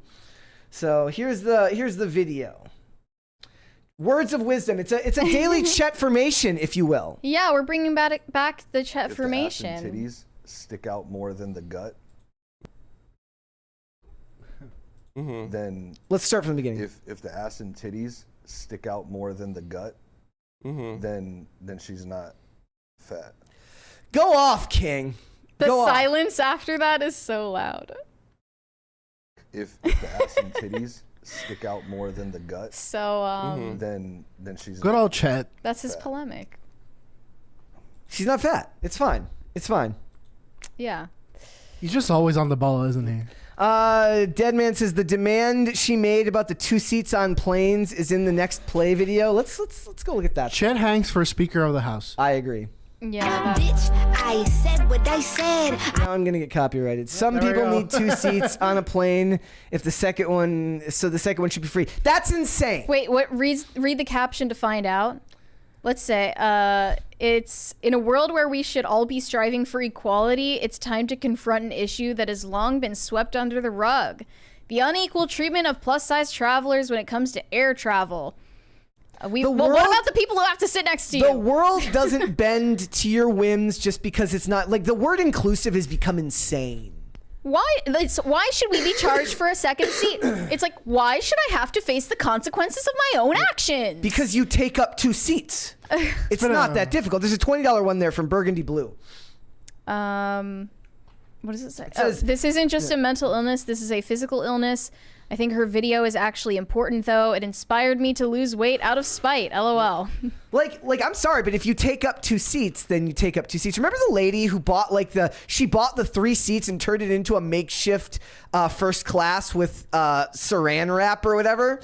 Like, she had to buy 3 seats because she wanted 3 seats. You have to buy 3 seats because you take up 3 seats. I'm sorry, but that's the way the world works. It's been a big week in progressives taking L's. I want I want to eat 2 McDonald's cheeseburgers. I should get the second one for free because, right? And then you get this fat. And then I become that. Yep. And then, yeah. Like, look, I'm doing my best to not be rude here. I just find it weird that people want people to bend to their whims. When you know what the society misses more than anything. Remember growing up? Maybe this was before your time, Mary. But when I was growing up, and I wanted something, and I was told no, I would then say that is not fair, and I would get hit with this classic line: "Life's not fair." I missed that. It was a beautiful thing when somebody just shut you down and said, "Look, sometimes life fucking sucks." And that's the way of the world. It's always going to be that way. Things aren't always going to bend to your will and to your whims. Amazingly, plenty of people end up making changes of their own because life becomes so untenable in the state that they're in, right? You have to make changes. Like, would I have been better off being like, look, I'm addicted to drugs. The world should just provide me with a home and provide me with all the things I need so I can destroy myself with drugs. No. Now, I don't know her condition. I don't know if she has... For a lot of people, their idea of harm reduction is exactly that. I don't know if she's got a medical condition that keeps her that way. I don't know. But I know that even if that's true, you don't make policy based on the minority of the cases. I'm sorry. There's no thyroid condition that makes you 600 pounds. So, you know... I'm going to say it. I'm just going to throw that out there. Just bold. It's just all narcissism and the idea that the world is supposed to conform to you at every turn. I mean, the second you watch a show, I wonder how a person My in a wheelchair- 600-pound life, you see that these people are mentally ill, and it is a mental illness that needs to be treated that makes them compulsively eat themselves to death like this. And we should not be reasoning with these people. Like, you're literally negotiating with terrorists, but you're negotiating with someone who is not in their right mind. You know, and the pathology typically is that the food is the reward. And in their day, they're just scheduling all these events to where, like, well, I did this at least, so I should be rewarded. And the reward is food. And it's, I don't know. Until your dopamine receptors are just fried. Fried? It's just sort of like a self-fulfilling prophecy. Deep fried. Kentucky fried dopamine receptors. It's crazy. And it's like I wonder how people, like, I have a friend who is, he's quadriplegic, and he advocates very heavily for, like, accessibility for wheelchairs, accessibility for the handicapped, how he feels about, like, I wonder what he feels about, like, people who say, like, I'm perfectly able-bodied, I just weigh a lot, like, how they feel taking up a similar cause to him, and then in a lot of ways, yeah, like, hey, we're in the same of, category. Yeah. Like, no. I mean, one thing you should address is the fact that, like, Europe, because all of their buildings are way older than American buildings, they don't have accessibility. Yeah. Like, that's something that we could talk about in terms of accessibility. Not the fact that you need a 6 extra large bathrobe in your hotel room. And here I am, every time I buy a new snack, I make sure to hashtag FatCivic all the time. Hashtag FatCivic. Is that an actual hashtag? I use that, yes, but I wonder if that's appropriation. Is that appropriation? Appropriation? My appropriating... Of fatness? Yeah. Aren't you Polish? Yes, I am. People of color? Right? No, the Slavs. Yeah, Slavs are considered people of color, apparently. There we go. Yeah. All right, let's go to super chats.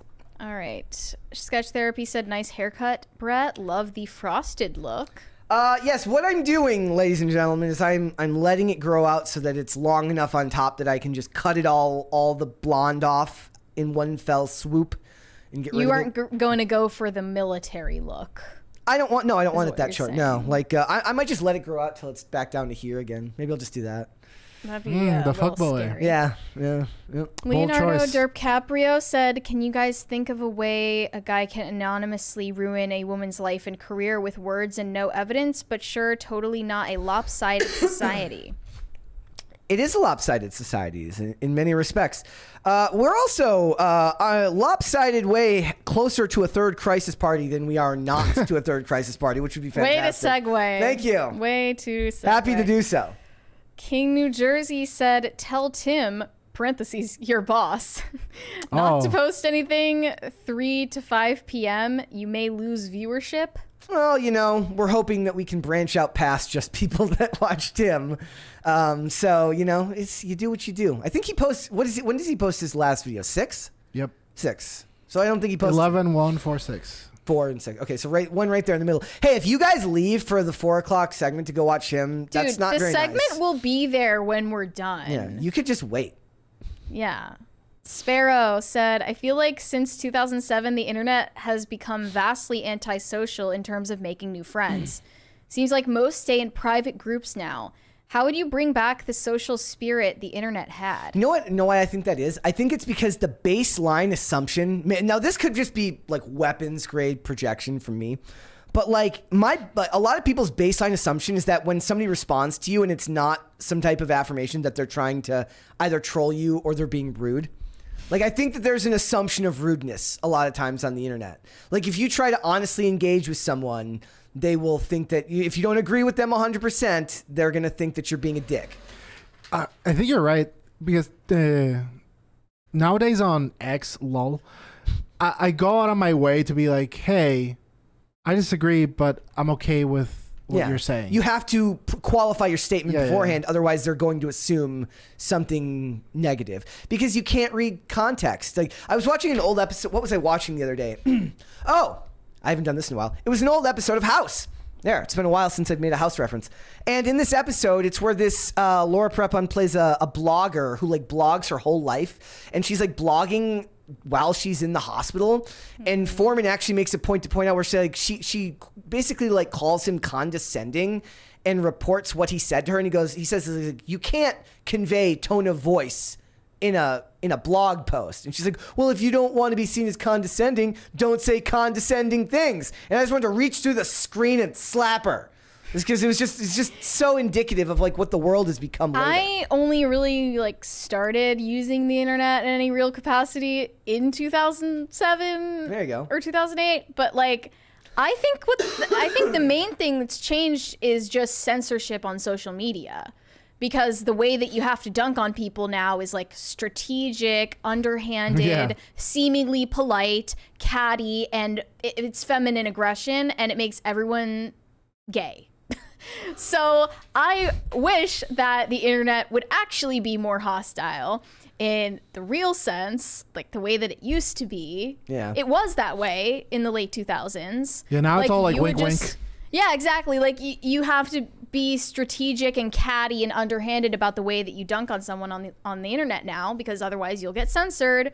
And if we felt like we had an outlet for our not aggression, I guess, but an outlet of any kind for our true beliefs without getting censored, and we were able to just straight up insult someone when we want to, then maybe the internet would be a more wholesome place. That's not possible. If we didn't feel like we would be censored and silenced for I think saying there's plenty what we of people that are trolls on the internet, literally, like who just like to comment negative stuff that don't know about censorship because they're just talking about it in topics that aren't political in nature. I mean, it's the algorithms. Like it's not just political though. They will show you what you don't want to see because if you're opposed to ugh or whatever, congratulations, you're gonna get 20 times that more. Sundays for me, I swear, like on Instagram, Sundays is like when they experiment in the algorithm. Like I get stuff in my For You page, like on Sundays that are never in my For You page during the week. It's really, really weird. That might be something. Wilder. Sorry, what were we saying? Keep going. Shane H. Wilder says, off topic, but Brett starts to get better after he quits wearing the plain white tees. Coincidence? I think not. What? Oh, feeling better after not wearing the plain. But I wasn't sick on Monday while wearing a plain white tee. But you were sick. Yeah, exactly. It's just like that. There's a $20 one there from Jay Raymond, sorry. Dead internet theory is real? You think that's true? Do you think most of the internet's bots? A lot of it is. I don't know. Russian trolls affected my favorite was Russian trolls bombed Ghostbusters 2016. I have no idea why Russia would care whether Ghostbusters 2016 succeeded or not. The way you can tell is if the sentence structure remains like consistent. throughout. Yeah. Or what was it we were watching the other day that had like a bunch of like we decided it wasn't bots, it was just internet memeing. The comments on Lil Tay's music video. Yeah, it was like they were all saying the same phrase. Wasn't she dead? Not dead. No, it Fake was a dead. hoax. Okay. She explained the whole thing, yeah. But all of the comments were saying the same meme phrase, like, we out the casket with this one. Yeah, we out the urn with this one. We out the painful adolescence with this one. Yep. And we were like, are these bots? No, but I think people were just memeing. Just internet culture. The Manic Mustache, or sorry, I already read that one. Shane H. Wilder said, what if I think of getting the guys together to don Byzantine armor in order to retake Constantinople? You should do that. Yeah, let us know how it goes. TC&C, Brett read I read that one already. earlier. Ben Pattison said, person of interest was so good. It's underrated. Simp for Mary just because. Yes, this podcast has been known to intermittently turn into the podcast, to the person of interest podcast appreciation show. I do recommend everyone go check it. Unfortunately, it's not on any of the actual paid streaming services anymore. I think you have to watch it on Freevee or one such site. Freevee is one of the. It's the Amazon Prime owned free streaming site. Freevee. Or depending on how much experience you have as a pirate, it's ahoy. Maybe. Freebie sounds like a venereal disease you get on the internet. As if there's going to be an internet bill of rights, there damn well better be internet venereal diseases. There will be. Yeah. King New Jersey said, I have cerebral palsy. I can lose weight, but I cannot change my leg limp or my speech. Fat people are not ADA. Okay, well, there you go. ADA means what? Americans with Disabilities Act. Oh, okay. Shane H. Wilder said 6X bathrobes. Bitch, get a circus tent. Yeah. It's just like, do you think a lot of it is just like we have this weird culture where we've learned to like promote the things that used to make us ashamed? It's pretty much exclusively that at this point. Like there's just so much. Oh, people have this compulsion to talk about the things that they're ashamed of, but they have to disguise it as being proud of it. I think boomers were they hit the bootstraps argument so much that like the other generation just went like completely opposite. Like, I'm not doing that. Like I'm not pulling myself up by shit. By the way, go to hell. Bootstraps is like really stupid idea when you think of it, because a lot of them propose to be like Christians, but like I'm pretty sure like in the Bible it says like you should leave your children like a house and riches. I always wondered like if that was like, obviously I'm not an expert or have much, like I wonder if one of the ways we could solve a lot of the like what's going on right now is if your family would just leave you the house rather than selling it off before you're like selling it off to Katy Perry or BlackRock, like pass the house down in the family so that the kids have somewhere to live when you croak.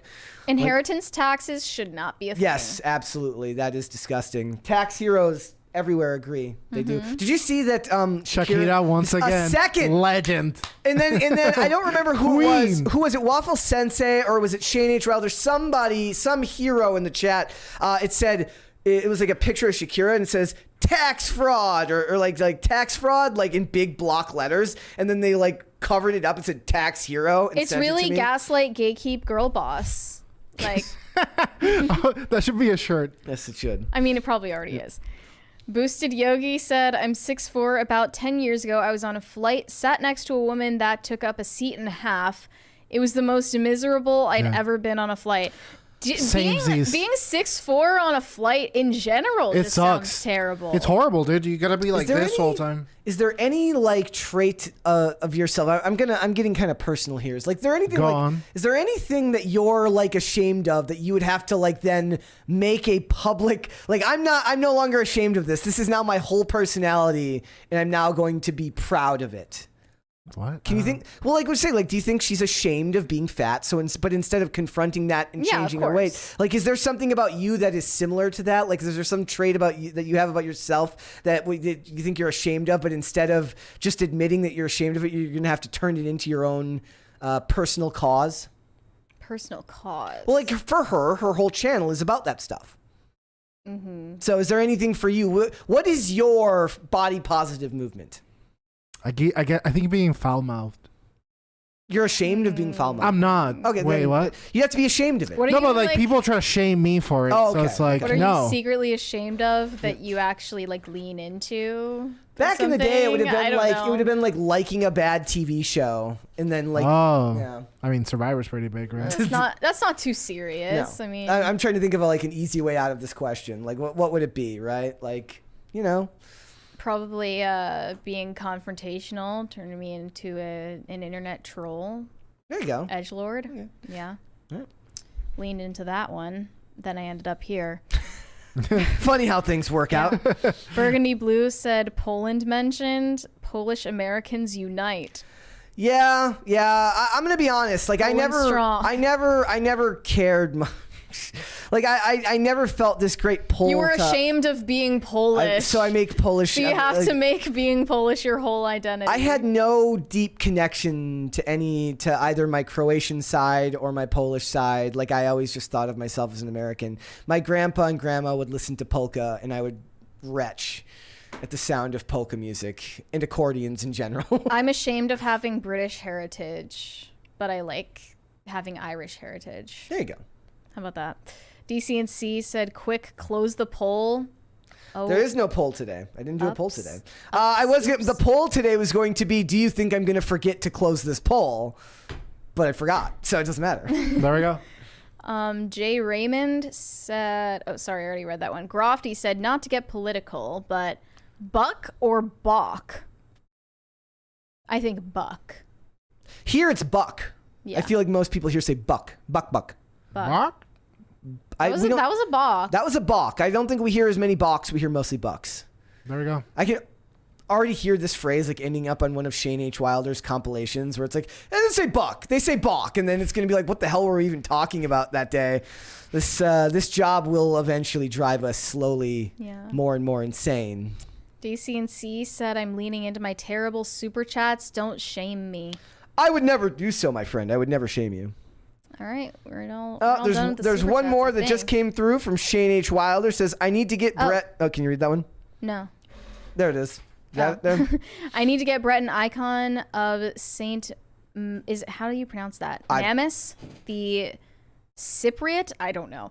Patron saint of tax evaders. I like them already. It is him riding on a lion to tax collector. Tell tax collectors to F off. Awesome. That's awesome. That needs to be made into a plush doll. Oh, you know what's funny is Charles, being the accountant, he wears a medal of Saint Matthew on his neck because it's like, haha, he was a tax collector. Okay. You know? That makes sense. The funny thing about Charles is every time I've seen an in-person do arithmetic, it's been wrong.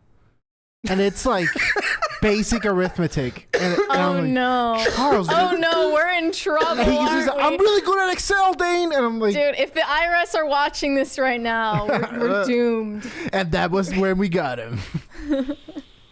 Okay. He's like, carry the one. I am Dude, bad. it's like 5 plus 7. And he's like, 13. It's 12. Charles. Okay. We got one more from Shane H. Wilder. Says, don't tempt me, Brett. All right, guys, before we go, would you hit the like button on this video? Would you subscribe to this channel? If you have not done so already, turn the notification bell on so that you can be notified anytime a new live stream goes live or anytime a new segment goes up. Thank you so much for doing that. Share it with your friends, will you please? Dane, my friend, thank you so much for coming today. Thank you for having me. Well, has the... Oh, God. Has the castle felt empty? It has. Yeah. Guy, I'm not sure if everybody in the chat knows, but the chat is definitely, most of them are aware that the castle is now, for the most part, empty this week because everyone's in Miami, having fun in sun and sand, But the B-listers, we're here. Yeah, we here on the reserve roster are just hanging out here being second fiddle. That's okay, though. I love my job. Stop it. Jesus. They did it last time, too. What was that? Ghosts. By the way, there was one more super chat. One more from Burgundy Blue says Croatia plus Poland mentioned. It says as a Polish Albanian American, I find that unfathomably based. Well, yes, of course. exactly. Are you Albanian? I'm Polish and Just Croatian. Polish, Croatian. All right, Mary, where can they find you? You can send me validation on Instagram at Mary Archived, or you can send me hate on X. That's also Mary Archived. I'm trying to find the chat that we were gonna have Dane try to read. At Dane Fawn on Twitter. It's right there, Dane. If you wanna, X, it's on the whatever. screen. If you can see it, right here. You gotta highlight it. Qué bueno for verte him. de nuevo, Dane. Muchas bendiciones. It's nice to see you again, Dane. Lots of blessings. Thank you. See, it was for you too. Then that's important. Yeah, it was for me. I am Dane. There Thank you go. All right. Now I'm already lost. Did you do your outro? Yeah, I did. Okay, perfect. Guys, if you want to follow me, you can follow me on Twix and Instagram at Brett Dasovic on both of those platforms. PCC is here Monday through Friday, 3 p.m. Eastern Standard Time. That is noon Pacific. If you'd like to listen to the audio version of this podcast, Amazon Music, Apple Podcasts, Pandora, and Spotify. And if you want to follow the show on social media, we are on Twix at popculture_show, Facebook and TikTok at Pop Culture Crisis, Instagram at Pop Culture Crisis Pod. We'll be back with another episode tomorrow. We'll see you then, guys. You can watch full segments on Facebook. That's perfect. We'll see you tomorrow, guys. Later.